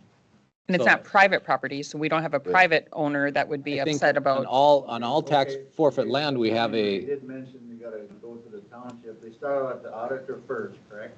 Nope, I think they start at the township It first. starts township first. we always ask the township to see if there's another way to access the property other than through tax forfeit land. That's what that is. That's the only thing that means. I mean, it doesn't mean any usage or anything, so. Thank you. Yep. I agree with probably everybody that it's probably, it's case by case as far as the actual easement itself, but it's pretty straightforward, and the statute states that we have to charge the assessed value. So I don't, I mean, that's pretty straightforward there, that part. Yeah, I don't, and I'm not saying that there wouldn't be a situation that I would be okay with the 10-year lease or whatever it was that you mentioned. So, but I also would say that there's probably situations where that's not going to fit, because it is very, everyone is probably unique in its own way. That Yeah, I just thinking of it, I would struggle to try to find out one that would fit a lease. I mean, Yeah, my but opinion. I mean, 10-year deal, if we're gonna give them But I permission. think what we should do is, I think we have to have all the options listed for us. Yeah. I mean, for Yes. our usage, Yep. and saying, these are all the options: perpetual, pertinent, appurtenant, one rod, two rod. I mean, I think if we Yeah. get all that listed. All that listed out. And get, like you said, each individual one comes before us. And they, if they don't, if they take it, if the applicant likes that or doesn't like that, down the road, they can reapply and try to improve that or expand that also. I could see a 10-year lease if it's hunting land and it's going to be used solely for hunting. There's no plan to. Why would they need it then? So what about, I don't know. what, It's true. I don't know. what about Well, this? to access it, sorry. What if the township approves a 33-foot easement, but we don't agree with it? They can't approve it on our land unless they go through courts. So, okay. Madam Chair. Right, Roger? You can't approve, if you accept an easement proposal and and so the township's got to find an access to some landlocked piece, you have to go through courts if you don't have willing landowners, whether it's the county or a private landowner or, Gotta do some notification. but you'd have to go through the courts to demand that property owner, whether it's the county or an individual, give up that cartway. So then it has to come to us anyway. Right? It would have to come to us. No matter but what. The township, I think, if Could the nix it township before. says that they're willing to take it on, then do they maintain the easement or do they take on the, They would be the road authority on that. yes, if they But say, would- yes, we They will could do say it. that would be a minimum maintenance. They wouldn't have to maintain it. Well, there's a process to go through. They would have to accept that as a minimum maintenance road. If it isn't yet, they don't have to accept it. If they chose to, but it could be just, why couldn't the landlord or the person at the end of why couldn't they take care of the road? Could that be part of the The reason agreement? why we get it is because there's no willing landowners that are willing to give up the land to get access to it. That's why Get the access township. other way. The township can force it or, Yeah, so they did that easement and then the low maintenance road, and then you can qualify whatever the length it is to the county when they do their assessment every fall. Yeah. So then they would get a fee back. Yeah, you get your gas tax money. So- Yeah. so I think we have some questions on whether the court proceedings, but if we said no to an applicant that their only option was through tax forfeit, and the township, then the applicant could sue the township to force it. They'd have to go through the township to force it. Then the township would force us to go through this motion. Now, then I think the courts would say you have to give probably have to go through the one rod I think is a one rod 16 and a half feet? Something like that. Is a cartway 16 and a half feet? 2 rods. A cartway is 2 rods? I don't know, wait a minute. I think it can be determined, but Well, I know that's the minimum easement for a road, but I wonder what a cartway is. generally speaking, I think it's 16 and a half, 1 rod. One rod is 16, and I mean, is a I've cartway? I've seen them, but I've seen them. Brian, do you know what the cartway, 33. cartway? Madam Chair, Mitch, besides the fee structure, there is a little bit of would like to see something on leases. Some people said no, but I'd like to see something. Licenses, okay. Something that isn't perpetual. When I hear perpetual, I don't like that. That just really gives me, so. My suspicion is a license is not going to establish legal access for the people that are coming before you. Let's find that out, I guess. So like, it would not, for like a loan purpose, for instance, Right. they wouldn't, They'd ask for licenses so they're not trespassing. but Yep. It's kind of probably on public tax forfeit land. Brian, could you get some information for me? I'm just, so a cartway is 2 rods wide, according to Minnesota statute 16408, 16411. It's 33 feet. And any land dedicated as a road or cartway that is at least 30 feet can also be deemed a legal cartway. Can you tell me what a legal cartway, can that be, is that restricted in usage in any way for the end? For development. That's up to the town board too, the township, they restrict access or close it. my understanding is a cartway is established for people to have access to their property. You're right. Private car. Right. A but private cartway. Can you? Or a public cartway would be, Can it be expanded under new owners as time goes on? You mean widened? I don't No, think it can be widened. no, just access. Additional to- users. Okay. If Or it's, additional- if it's split, if more, If more is owners, a cartway exclusive to one property? If the Is it township is transferable? That's what- collecting on If- it, if- it should be yeah, available if to anybody to go up and down. if you want more access, then it has to become a township road, You can have private Right. carways. yeah. The private, yeah. I mean, those are the questions that, once we set policy, or maybe when we decide on individual ones, those are the questions and the options that we need to have before us to say which one is most appropriate for this. so what is it our intention to not approve anymore until we have a policy in place? That's just up to the individual one. I mean, I think the board, I don't think you have, if we have one comes before us and the committee recommends one thing and the board doesn't agree with that, then I don't know that we, I think it comes before us, we get all the options on the side, and then you make your decision. I don't know The if fee that's- can come whenever we get the fee. I don't know if that's really a policy, that's just in giving us the options we have. The policy is what we're charging. Is the charge? And we Yeah, charging? and that If you I wanna think that change- makes sense. That's straightforward. If you want to change wordage on the policy, I don't think it needs to change how we give them out. I mean, on just say each individual will be reviewed independently. That's a good idea. It'll stay a cartway, it'll never return into a township road, because that goes way out, and up to spec, so it'll never become a township. Unless the township approves it. But I think those are if we have those options, in a page document so we can see, in this case, this option must remain a cartway access. I mean, those type of, and the meanings of those definitions would give it. Madam Chair, Mitch, Yep. do you have some direction on this? I think we're having a discussion right now, and that is bring some options back. Yes. Every one of them is a case by case. I like Barry's idea too. Yeah, Yep. we do have the differences. We have public and private easement applications. That's if, in my. Pertinent and appurtenant, Yep. or cartway, one rod versus Two rods. cartway.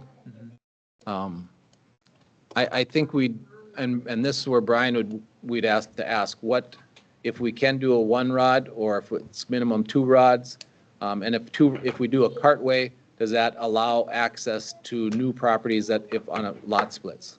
I think that's the key. Yeah. They subdivide out. And then the fee would be the, The fee would just be in our policy of change, and those in Appraised value. those in the hopper already probably are in the hopper, so. Yeah. okay. Do we need to approve anything? Do we need to approve the, I don't think I so. don't think so. no? Okay. I think we'll approve a new policy page when we break the new fee structure. Okay. Yep. Any questions? I think the only questions for us, and we have a gentleman here that has one in the hopper already, I'm not thinking that we apply the fees No. because he's already in the. I agree. But I do think that we need those definitions to address this one that Yep. comes before us. Yep, okay. So if we can get that information, I don't know if it's, and I didn't want to talk about one specifically today. I didn't know you'd be here, and I didn't want to bring your name up and show examples of yours on how it's, but yours will be a specific one that the discussions we have will be relevant. And what the board wants. And I don't, just like Richard, I'm not sure I argue myself both sides of this. Yep. I certainly believe a easement is appropriate on this case, but to what extent? Okay. All right, thank you. Thank you. Thanks. Thanks, kids. Did, Very well behaved. I was just, if you wanted to give opportunity for, Go on, Matt. Did you Matt have to anything, say. Matt? I was just going to add that there are many examples in Forest Township that you guys could reflect upon. Forest Township has hardly any township roads because they're far tiny. So you can look at like Dr. Wallace Road or all the roads that go around to Bad Medicine that have township road signs, but they're not actually owned, or the township didn't take ownership of them. So all those past examples would be something that's. No, that's not right. It's either a township road or it isn't. You can have a minimum maintenance, but Even my road has a township road sign on it. do they maintain that? No, they don't even claim it, but they put a township road sign up so people can find the road and go to the North Country Trail or go fishing. Well, every year you have to state what your roads are. Every township has to do that, and you get gas tax money back on that. I don't But, think no, they're not claiming it. Well- They're township road signs. I'm not trying to get them in trouble or anything. But anyway, there's lots of examples if you guys want to look at all those examples. okay. All right, thanks. Thank you. Thanks, Hey. Matt. Thanks for. Thanks, good to see you guys. I hope you had a fun time. again. Very exciting for them. Yeah, they learn a lot and excited. Matt, I remember we you had a jungle from gym crazy in the- days as well, yeah. Good to see you. Hey, Bob, you got good kids. They're Yeah, Yes. yeah. Dad survived.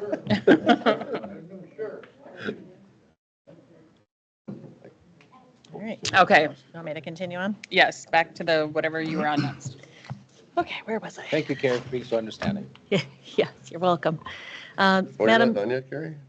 I can just hurry if kidding. you'd like me to. You're good. So last board meeting, there was a request to give an update on the blighted properties that our internal committee has been working on. So I'm bringing that. I'll give you updates. I'm going to give by location. We did have a meeting last week. So the first one that's come before the board a few times with some concerns is the Brandy Lake property. And we did see some improvement on some of that property. And that's what we were reporting when we met on this last week. What I'm hearing and what I'm understanding and when I reviewed the pictures, et cetera, as I understand it, there's a couple properties on Brandy Lake that have regressed, so they have not maintained. So the recommendation from the committee was to send that to Brian's office for review, whether it's appropriate for civil or criminal. So that is or both, yes. So that is the recommendation. So that will be, they were updating some information, pictures, et cetera, call for service, the things that are needed for that department. So I expect that will be going. And there are, I believe, 2 property owners in the Brandy Lake. There's also the concern that you would have heard in the past with regards to a common area that is kind of like an HOA or a joint property where some individuals are storing. I think that we saw numerous boats and different things. So that was of concern, and that's come before this commission as well. So that is the status of that property. The Spruce Grove property, as I understand the update, That particular property, we've seen no progress or very, very little progress. That has already been to Brian's office, and there is a current civil and criminal case that's completed on that, and they have till October, and if I misstate something, Brian, you're going to correct me, right? October 1st to make, I believe it's significant progress on the property. So there is already, it's been through the court for criminal and civil, so we're holding until October 1, but as I understand, as of last week, I don't believe any progress or very little progress has been. And what happens after October 1st? There's a contempt of court, is that correct? Civil court order, so technically at that point, I think plus the assessment against the property. Okay. Yep, so that is where we are. The Yep. criminal judgment's a little looser and could be enforced quicker. Okay. It's the old adage of how's it going to get cleaned up by putting. Yep. Right. Yep. And who does what and the cost of that. So. Okay. There was a property that was reviewed, Acorn Lake, and the recommendation from that one was the process is just starting on that particular property. I believe that was a lot of cars sitting there that weren't licensed or drivable. So the recommendation from the committee on that particular property was to send a certified letter noticing the property owner of the concerns and the violation of the ordinance. So that was going to happen on that property. Rock Lake property, we had reviewed information, and as I understand this is also a property that there hadn't been progress or information was going to be updated, and that one was also going to be referred to Brian's office for potential, whether it be civil or whatever they deem as appropriate, civil or criminal charges. And the last one is there is one that we have reviewed, Ottertail River property, which, as I understand that particular property, that was a contract for deed. So the individual that had the contract for deed was the individual that had the issue with whatever was out on the property that was of concern. But we're hoping that, well, what I was told was that property will hopefully resolve itself because the contract for deed had been defaulted on, and the original property owner was in the process of getting that property back in their hands, and then would be responsible for the cleanup. So that one hopefully will resolve on its own. So we had some discussion in that particular committee, and again, I just wanted to remind you that we had put together, a checklist and tracking and notes and, what recommendations are coming, and that's a multidisciplinary team. So really looking at it from several different eyes and angles, and really trying to focus on, those properties that are visible to others, but also have that component of, health and safety, potential hazards to individuals or individuals living there or surrounding property owners. All right. Appreciate the update and all the work from all departments that are involved in that. Any other questions? Or Madam Chair, any update on the tornado cleanup? Sure. Yes, I was actually over in a meeting, it was the end of last week, with the main, it was Adam and Vanessa from Public Health, and there was a member from the state there from the emergency management. So that I had asked the point of that, I'm going to talk about two different pieces of that. That was really filling out required information about what went well and what didn't, and improvements. And I can't remember exactly what the document is called, but that's required to be submitted to emergency management through the state. I had also asked, it was almost finalized. They were asking for some input when we were there, and a lot of it had been written, but I had asked for, and I believe Adam, is it September potentially, in one of the future meetings was going to come before this board with a presentation and provide that information to this board. So you can see with regards to the operations and the input from others. And there's also been some discussion about taking some input from the public and from other entities as well. Did I miss anything? Okay, so the other piece of that is the reimbursement. We have the categories.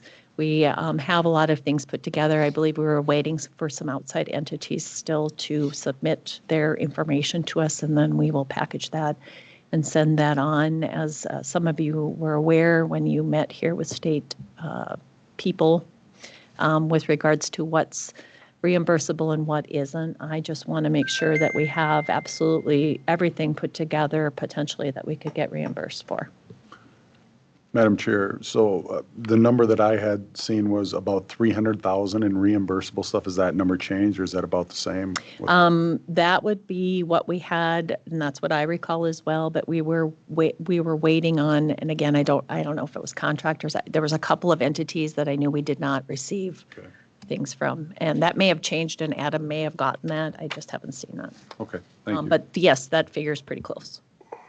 So, any other questions that I can answer before I move on? Nope. All right.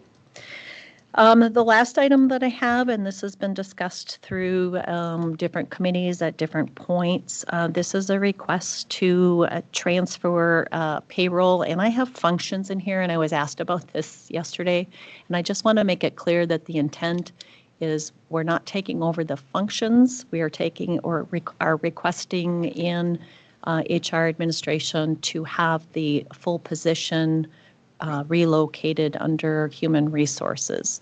And I laid it out hopefully in the resolution with that, and the intent of that is to have collaboration and streamlining services. So that is my request.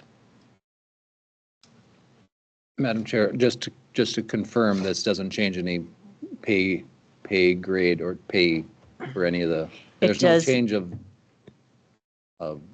lanes, or I'm trying to remember my terminology. Grades. Yeah, it does not, Grade. yes, it does Grade not stuff. change any of the, this position, the main function, our main duties assigned to this position is payroll functions. I anticipate. I'm thinking more in Like a demotion in or. HR, there's not going to be an increase of steps or grade in HR or whoever's. I'm going to answer it in 2 points. With this, there's no downgrading of the position. It'll stay as status quo. However, this position always has had the ability with that career ladder that we've spoken about. So that one potentially could move in that fashion. But I do not expect that this position is going to be, it won't be a downgrade. But the career ladder is there whether it's under the auditor treasurer or. The career ladder would be there no matter what. As we maintain on these positions, as we, again, streamlining the system through this position. And, there's been a lot of collaboration between departments when you talk about, touching of payroll and benefits. And, all of those pieces, cutting checks for different vendors and all of those pieces. Potentially, as we realign, you've heard Tiara talk about leave and the increases in the amount of leaves and some of those, and how we realign some of those things once we're all working, it's all working down here. Could potentially it be looked at and the recommendation that it go up a grade, yes, based on that. But remember, it's also on a career ladder anyway. So either way, it's got the potential to move a grade up. Does, Madam Chair, a career ladder, does that mean taking on more responsibility or A what? career ladder is more usually time. I believe this one is time in the position. It Time depends for on the education. position, yes. Yeah. Other career ladders or certifications, the assessor department comes to mind as they advance in certain certifications, and they have the ability, recorder as well, training. Madam Chair, but what time. Commissioner Nelson said, that wouldn't be a jump in grade or lane or whatever you're talking about, would it? Yeah. It would be? Oh, and that's, The career ladder goes up in grade. okay. Yeah, it's usually one grade generally. But you're talking about, that was your first point. Do you have a second one? I don't know, I might have covered it all in Well, one.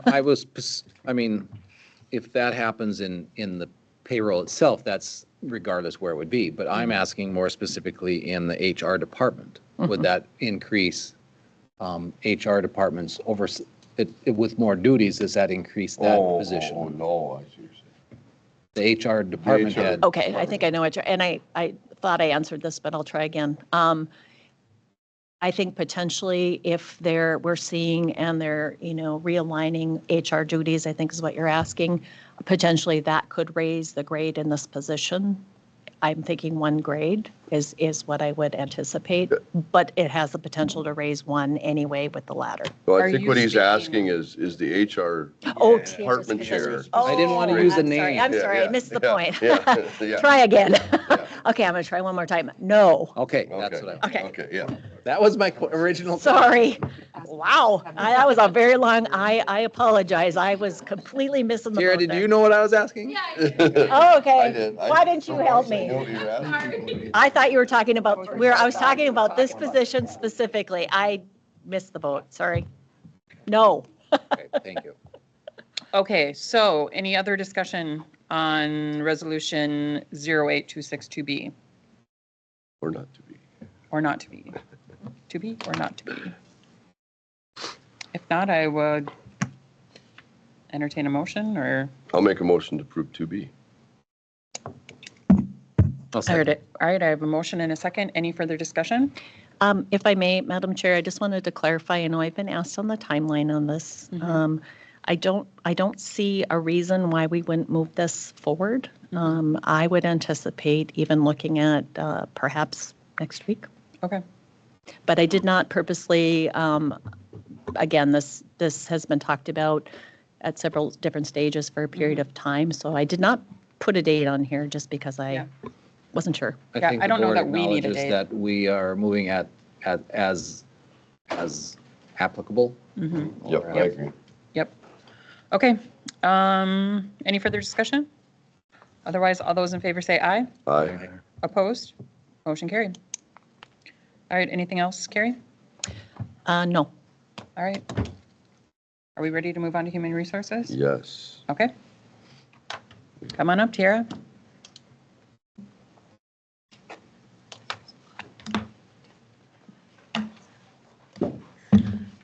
All right, first up. Thanks for coming, we have- Roger. Thanks, Roger. Yes, you're ready. Good morning.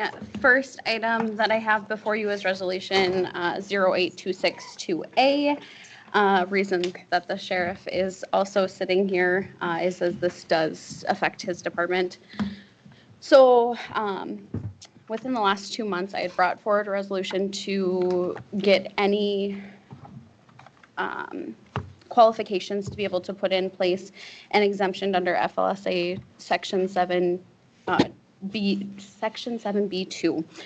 And during this process, we established that there is a need to move forward with the part-time communications officer that is currently in that office moving to a full-time position to be able to stay under the 2,240-hour threshold that is required under the exemption that we're working towards.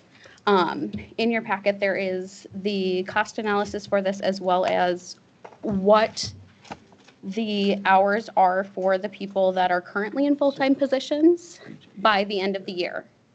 Additionally, it also includes vacation balances, as this could be this will be a continued issue with the vacation balances that we have. For the remainder of 2026, we have 805 hours that we need to fill one way or another, and that's why we're getting very close to the cap on some of the employees that we have. So essentially, we need to make this one full-time in order to stay compliant so that we can continue with the Exemption. variance overtime exemption.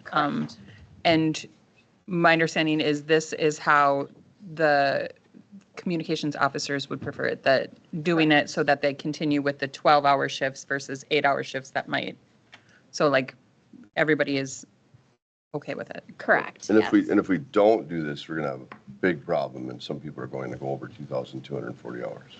And all of then the we- work that we've done. And all the work they've done is throw it out the window and we don't qualify for the exemption. Yeah. Just, and to refresh it, if one person goes over, Yeah. all are Yep. excluded. And then we have to pay overtime back to all those people. Yep. Because we don't get the exemption.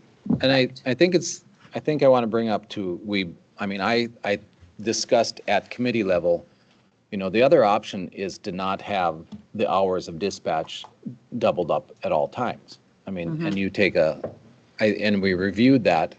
Sheriff Glander was opposed to that. So that would be overnights, then you wouldn't necessarily have two officers. It was discussed, it was, you can argue one way or the other. There's things that when it's slow, there are things to try to catch up on. But I think it's pertinent to know that that's discussed anyway. It's how do we look at cutting costs and not increasing costs all the time? And that, at the end of the day, it's a, do we want to cut those hours? And that's what you'd have to ask. Otherwise, this solution is by far the best because we're hopefully cutting down overtime and then we're gaining that. And I would hate to short staff dispatch. Dispatches are frontline into an emergency, and I think we need to. And that's what the example that they both gave. If a dispatcher gets a call and they have to stay on the line, they can't take another call. I mean, you don't know when emergencies are coming. Now there's another emergency possibly that, we just can't answer that one. Well, you do answer it. Yeah. You multitask. And I think our officers do a good job at it. But again, those are very difficult times. So I'm reluctant to cut hours. I don't think that's our best solution. But I also suggested that we look at other agencies to maybe contract with other groups to bring in smaller counties that, because two people can probably handle more capacity and during the day you'd have to add more officers, but hopefully, you'd be a cost savings for both counties in the long run. So, I think that's what you got to look at. How do you long-term cost savings? I think short-term or mid-term, this is the way to go. So that's my. Madam Chair, Sheriff Glander, so we would have 10 dispatchers. There's 2 working at all times. So what do the dispatchers do when there isn't a call, or is there calls all the time? What? Well, if they're not taking a call, they're monitoring the officers and deputies that are out on the road, rescue, fire, ambulance, other rescue squads and such.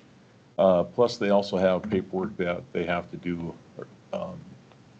pertaining to warrants, orders for protection. Monitoring cameras. That's where most of your cameras are.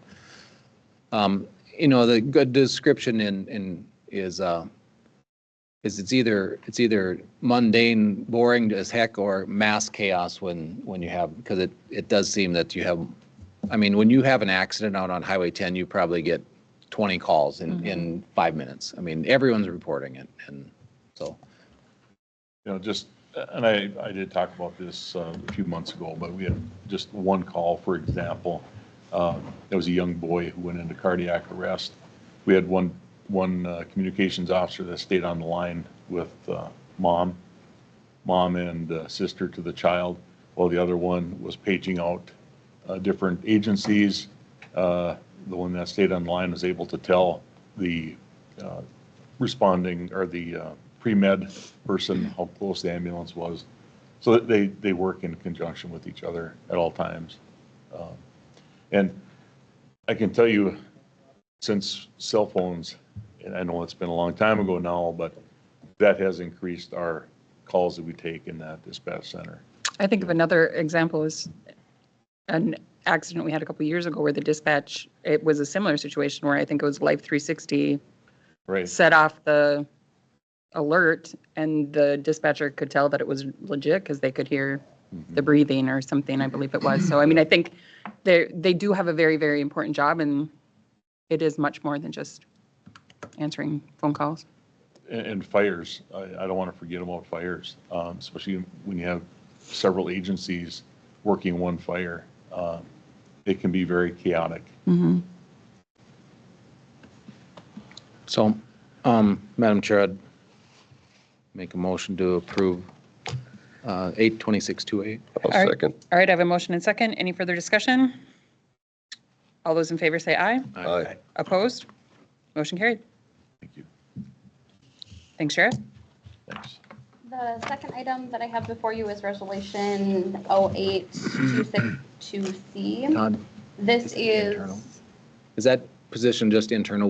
We're good on that? correct. Okay. We'll post it internally only, yes. Okay. Yep, as there's no anticipation to backfill the part-time position, so really it would be moving the part-time communications officer into the full-time position, just reclassifying that position to full-time. Yep. Okay, Sorry. thank you. This resolution is in regards to our life and long-term disability insurance that the county provides to employees. We're required to do an RFQ every 5 years. That is this RFQ. It was the recommendation of Integrity, who is our broker, as well as the Benefits Committee, to go with Lincoln Financial for these services for the next 3 years, as they did do a 0 rate increase and a cap on that for the 3-year period. Motion to approve 2C. I'll second. All right, I have a motion and a second. Any further discussion? All those in favor say aye. Aye. Opposed? Motion carried. Get through all of my pages because there was a lot of them. The full RFQ was in the packet as well. Next is Resolution 8262D. This is to combine our current dental plan. We currently have a high and a low plan. This is to combine those two plans into one. There were a number of options in the packet, as well as explored at the Benefits Committee. The recommendation from the Benefits Committee was to go with option 2. It would closely assemble with the high plan, as well as it would help to minimize our cost increase for those on the current low plan, but also it would be a reduction for those on the current high plan. And in addition to that, the preventative care, which is the 2 cleanings per year, is excluded from that max benefit of $1,000. So there would be more room in that max benefit for other items. I just want to, the resolution has the percentages of increase, but it doesn't say option number 2. I wonder if we want to put option number 2 in there. I certainly can make that adjustment. Well, unless you're going to keep the document with it, it won't have anything to reference. Yes. So you may want to just state that Yep. rather than Yeah. option 2. Okay. State what option 2 is, not Yeah, just. state what option 2 is. And also just to note that we talked about this at length at our benefit committee, and the high-low plans are typically going away. So which is why our high-low plan had such a major increase, is because dental plans are trying to get away from that and would really prefer just one plan. So, I'll make a motion to approve 2D with the addition of what the number 2 Second. plan is. all right, I have a motion. We have a second. Any further discussion? Well, just the discussion was, it's going to be unfortunate for those that were taking the low, because they were getting a good deal, because you were They getting were. your 2 cleanings below what the cost was. I Yep. mean, so that's why that would have been a significant jump, because it was like they're not making money. So those people will not be, it's not a good option for them. I mean, it's not as good as they would have liked, I'm sure. But with the industry seeing that's a negative for them, they're not going to Yep. continue it for very much longer. Yep. So, Okay, all those in favor say aye. aye. Opposed? Motion carried. The next resolution is Resolution 08262E. This is in regards to Healthiest You, which is a telecare platform that we are exploring to hopefully lower the renewal utilization for medical insurance. This is a separate platform from our medical insurance. It would be to try and redirect those claims that could be. There are care areas of 24/7 general medical, mental health, dermatology, digital physical therapy, nutrition, and then expert medical opinions as well. This is at a cost of $11.50 per member per month. The recommendation from the benefits committee was to do a 2-year trial period, and the request is that the county pays for the 2-year trial period and we reevaluate after the 2 years if it actually lowers the increased rates or if it doesn't. And just to make it clear, it's $11.50 per member per month, but it is required that every employee has it. So it's not like just if you want it and sign up for it, it's that every member, and we have the choice of going with every employee, every eligible benefit eligible employee, or just those that take health insurance. And the recommendation from the benefits committee was just those that take health insurance. That does help to lower the cost slightly versus all full-time benefit eligible employees. And really, the purpose of us moving towards this is to try and help lower those cost increases. So those that don't take medical insurance really aren't affecting either way on that. It would just simply be costing more if we went that route. So it'd be about, Madam Chair, it'd be about 40 grand a year? Yeah. And then we'd do it for 2 years and see and reevaluate? Is that the idea? Correct, yeah. The And benefits, sorry. And we're hoping that by doing this, it's going to lower our other healthcare costs? That's the idea? So our renewal rates that we've been seeing over the past few years have been in the mid to high 20%. We were able to go out to market last year for a different plan option because Medica, if we would have stayed with them, was going to be a 23% increase, I believe it was. And by doing that, we went to Blue Cross Blue Shield, which helped by giving us another plan option for our employees. And overall, between the two plan options, it lowered that renewal increase to 8.5%, I believe. Don't quote me on it. Then we do have a cap on this year's renewal rate of 19.5%. But if we're looking at real numbers, this year's renewal rate, when we did our preliminary, was over 25%. So they encouraged this then to do this? Was this our idea, or did they encourage it by putting a cap on? Yeah. It all kind of works together? Is that? It all kind of works together. So this really came from, there are other counties closer to the cities that are utilizing, it's called NICE Healthcare, which is not only a telehealth platform. It's not only a telehealth platform, they do actually do home visits. However, they're not in our area. Their network doesn't extend this far north. So this was the other option that is closely related to that one. However, it's not exactly the same. Those counties that did implement NICE Healthcare have seen a lower renewal rate due to the cost redirection to that instead of their actual medical insurance. Okay. And this is one thing we talked about at the benefit committee. If we were to go with this, we would have to really make sure employees know and understand this benefit, because this benefit, if they go to telehealth for any of those visits that they provide, there is no additional cost. So it's all in that 11. There's no deductible, there's no copay, but it also then they're not going towards their deductible on their health plan. So there's definite advantages, and then those visits don't count towards our utilization.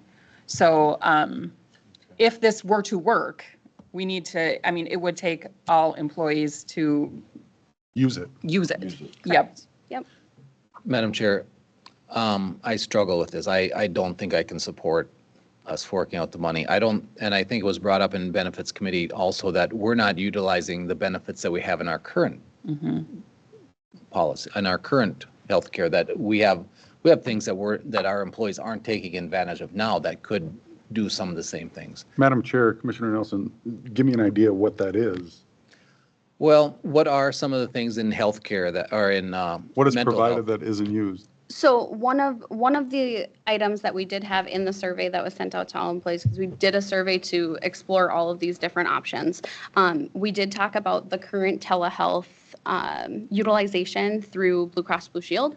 It was, and I don't have numbers in front of me, so please forgive me if it's off slightly. There was just over 100, I want to say it was 154 that were utilized, telehealth visits were utilized so far this year. Of that, 154 uses or 154 employees that were using it? uses. So it could be multiple. Singular use. We don't get that data, of course, it's confidential. So it could be one person used it multiple times. It could be that 154 actually used it. There were 154 uses, 113 were related to mental health, and the other, whatever that ended up being, was related to non-mental health uses. The other thing that you have to consider is so if a person's trying to get to their deductible, this does not help them. Correct. So once you get to your deductible, this would have no benefit because you could just go to your primary. It's those that are trying to save that deductible or under that deductible that this could be a use. But once you hit your deductible, then there's no saving. There's no savings other than incentive for you to use this. Other than potentially, if you look at it from a larger scope, in that you're not utilizing it and it can help our potential increase. Or maybe you could get say if you have a pink eye, you could call in that. But usually if you have a good relationship with your primary, they will, some of those similar ones, they could pop you in real quick or say, yes, you've had this before. I can give you a prescription over the phone. So the other thing, the other option is have employees pay for it, which they did not want to. But without employee paying for it, I think the buy-in will be much lower. So I just don't, this is a company that's putting a product in front of us. They're making money. So if they're making money, we are spending money on services that we're not receiving. That just like extended warranties. They're making money on extended car warranties. That's why they call all the time. So I can't support it this time. Madam Chair, so Tira, we're trying to get people to shift from rather going to their doctor, and if they could get an easy thing taken care of, a dermatology thing, I got a spot on my back, can we look, if they could do that over telehealth, or my kid's got 105-degree temperature today, here's a so if you could figure that out before going to the doctor, they're encouraging that, not this company, but the healthcare company is encouraging us to do this, right? Blue Cross Blue Shield. Blue Cross Blue is not. NIS is encouraging us to look at this. Our broker. For our broker. But it may, if we can get our employees to use this or get used to it, it would keep our costs on the big healthcare, the big premiums down. That's the reason for this. That's the hope. Now, We can't guarantee any of that. Correct. But not doing anything is only definitely gonna not go up. going to help Right. us. So the other thing is like we talk about mental health. Okay, so we're not using mental health. Well, that's a good thing. It's like insurance. You hope you never use insurance. That's a good thing, but we still pay for it. We still buy it. I see it a little differently than Commissioner Nelson, I guess. I understand what you're coming from, but I agree the principle of the deal, but as an employee, I don't have any buy-in if I don't pay for it. I don't know. So some options would be if we were going to say split the cost with employees, that's possible, but that would have to be negotiated through union contracts. Correct. So that is something that if we want to look at doing, say, a 50-50 cost split, because ultimately this does any premium increase cost the county money, but it also costs the employee money because they do pay a portion of the increase. So, we could, if this is something we want to do, table it essentially and take it into union negotiations. Correct. But caveat of it's an all or nothing. Correct. It's all unions have to agree to it or we can't do it because it is all employees. It's required that all employees take it or all. Whichever group we go with. Yep. Yes. Yep. Madam Chair, Commissioner Meyer, you said you don't think this has value because No, I they're don't not think paying the for it? Is that- employees don't have buy-in to it because they're not paying for it, because it's free to them. So I don't think they understand, would have as much buy-in as. There would be some kind of an educational thing to, Yeah, there would be, but. Component. And I see the value because I understand it, but I don't know, to me, if you don't pay for something, It would be nice to know. or at least have some invested in it. For on the front end, these like metro areas that have seen a decrease in their utilization because of whatever the nice healthcare, or whatever that was called. What was that? How much did that save them?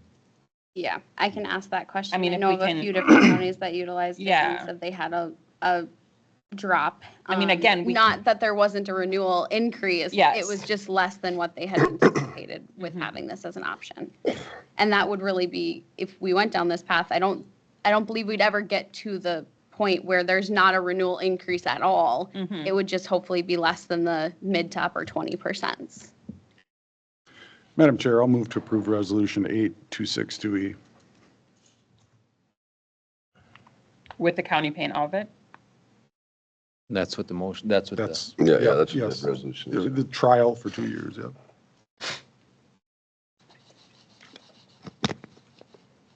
Do we have a second?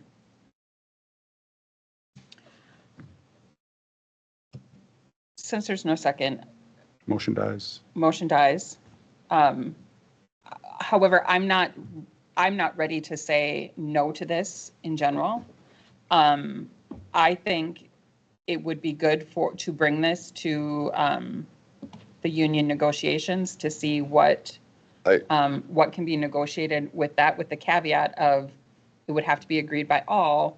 And also, I think when we bring it into union negotiations, you bring in all union stewards. It's also another opportunity for us to educate the employees on what this benefit is, so that hopefully then they understand it more and there will be that additional buy-in. I agree with you. I think that's a good idea. I think, though, that we should get direction from the board in a closed session on strategies. Well, I mean, I think we have to do that in Anyway, general. Yeah. Mhm. And I'm kind of right there too, Tara. So if we could get our employees to agree to use this, that would make a big difference to me. I mean, the survey And did I don't- say, Yes, yep. the survey did say if the county would pay for it, they would see it as a benefit. But But Dave, if the county, Dave just said no. No, the survey that was Survey, done, the that there was a majority of employees did say if the county paid for this benefit, It would be beneficial it would to be them. beneficial, thank you. But if the county did not pay for it, It was not beneficial. it was to not them. beneficial. Yes. So, In addition to that, in the survey, we broke it out to the different categories of the general health, the dermatology, the mental health, so on and so forth, to see if it was, what was likely to be utilized. All of the categories had items that were likely to be utilized, but you also had the flip side of that there are people that don't find it attractive at all because they want more of that in-person healthcare. There's both sides to the coin. And really, without trying it, we're not going to know one Well- way or another for sure. Madam Chair, and that's it. When we go to our work session next week, we say, oh, healthcare costs are going crazy. Well, this was something we could have tried. I don't really want to pay the extra money either, but this was our attempt at trying to keep healthcare costs down. But if it did, yeah, it might not work. I don't know. But and I'm not throwing it off the table, period. I just think that I would like more conversation with employees, and I think the best way to do that is through union negotiations. So. Okay. All right. Anything last- else on that? Sorry. Nope, that's fine. All right. Resolution 2F. The last resolution that I have in front of you is to, currently our medical insurance, HSA, and cash in lieu is in the second payroll of each month. This does cause, it can cause a hardship for some of our employees that If you're taking family insurance, as we just talked about, our insurance costs are quite high. So it can cause a hardship for some of our employees. So the idea was thrown out to our employee base. 84 responses came in on the survey that was given. Of that, you can see that the somewhat beneficial to very beneficial does far outweigh who said it was not beneficial. In addition to that, the not beneficial wasn't that they didn't see a value in it, they didn't care either way. There were 2 individuals that responded to the survey and said not beneficial who actually didn't want it to change. So our request is to move to having the medical cost, HSA, and cash and loose split between both the first and the second check per month, starting open enrollment for 2027. So the first time that would happen is December of 2026, as we pay a month in advance for Madam insurance. Chair, Tira, there would be no additional cost to the county, and this would just be a clerical thing within Correct. your, so. Okay. Correct, yep. We can build out open enrollment to do this. I'll move to approve Resolution 8262F. I'll second. All right, we have a motion and a second. Any further discussion? All those in favor say aye. Aye. Opposed? Motion carried.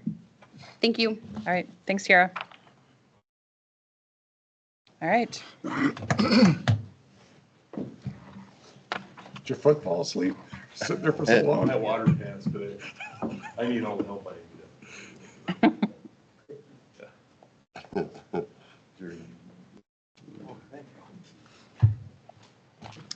welcome again. Good morning, again, yes. Madam Chair, members of the board, I have 2 items this morning. Item number 1 is we're requesting to be able to dispose of our jail transport van.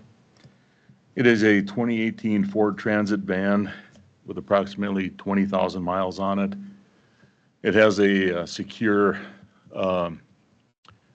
inmate holding area insert in that van, so it's very specific to what it's used for. And it would either go on public auction or we also had an offer from one of our vendors to take that and then offset our squad builds. It's the same, Garrett, what is it? Guardian. Guardian, Yes. yeah. Same, and we at committee recommended to allow the sheriff to pursue either option. Yep. So I don't know what. And Yeah, what's the we did reason too. for getting rid of it? We just don't Yes. need it anymore, So, correct? Yes, we purchased this back when we needed it. And then I would say COVID kind of, well, it did. More court is held at the jail or by Telecommunication. yeah. Zoom. Yeah, Teams. So the need for this, we still have a need to transport inmates to and from the jail to here and, from different counties and such, but not one this size. We were able to get that done with our, I think at the time we got it so we could transport the whole morning session and the whole Yeah, afternoon. yeah. Yes. Now most of them are doing the online, COVID kind of forced people to do the Zoom meetings rather than coming in person. Correct. Now, they still can request that, but I think the trend now is just doing those initial ones through, so. yes. All right. I'll make a motion to approve the disposal of the jail transport vehicle, either at the sheriff's discretion with public auction or trade into Guardian. Vendor credit. Yeah, Is that vendor Vendor credit. credit would be approved. Yeah. Vendor Alright. credit. Second? All right, I have a motion and a second. Any further discussion? Madam Chair, Todd, idea of what the value of that van would be, range? Well, right now we're thinking over 20,000, low to mid 20s. Okay. I think that was stated at our. Yeah, committee. the vendor offered just over 20,000, Yeah. but it was dated, so, but the vehicle hasn't been used, but it was a dated Sure. quote, so we can't rely on that. And that flows right back into public safety, that goes right back into your budget? Correct. Yep, okay. Yes, Yep, okay. Or if it would be Guardian, it would be a credit a to, credit. The credit Yep. for Correct, squad. yes. Yep. Okay. All right. okay, any further discussion? All those in favor say aye. Aye. Aye. Opposed? Motion carried. Thank you. Thank you. Oh, got one more, sorry. Yes. Item number 2, this is a renewal request for our Vesta agreement. And if you did not get I believe the packets in there, or the agreements in there, but some high points did not make it in because of we didn't get it till Friday, I believe is when we got the agreement, the correct agreement, because it had a different county's name on it. We wanted to make it right, We got so an email. Did we get? it made it into the It's packet. this one, you got another. Oh, yeah. Okay. Yeah. It was left on your desk, the updated one. Oh, yeah, okay, got it. And this would take place September 1st.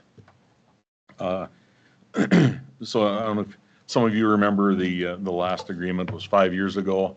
There was a lump sum of 28,000, I believe, and somewhere around there. But then a monthly reoccurring cost of 1,460.09. There is no lump sum with this new agreement. It'd be monthly charge. It would be for 5 years, monthly charges starting at $2,437.42 and rising to $2,968.52 by year 5.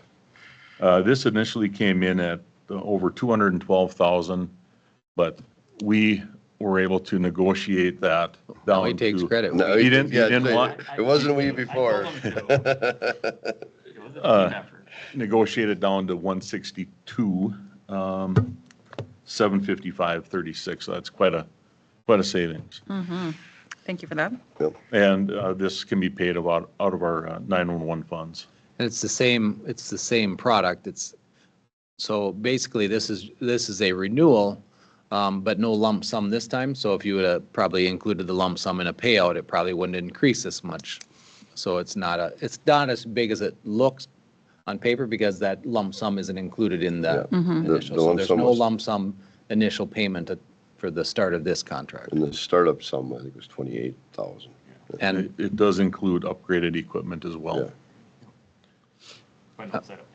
And Barry has to pay a little bit more, right? He's going to 4.5 cents now. Yeah. 4.5. Only But- Just want to personnel. make sure everybody knew that. He's gonna look down, make sure it's 4.5%. I'll make Okay. a motion to approve the Vesta agreement. All right, we have a motion to approve it. Do we have a second?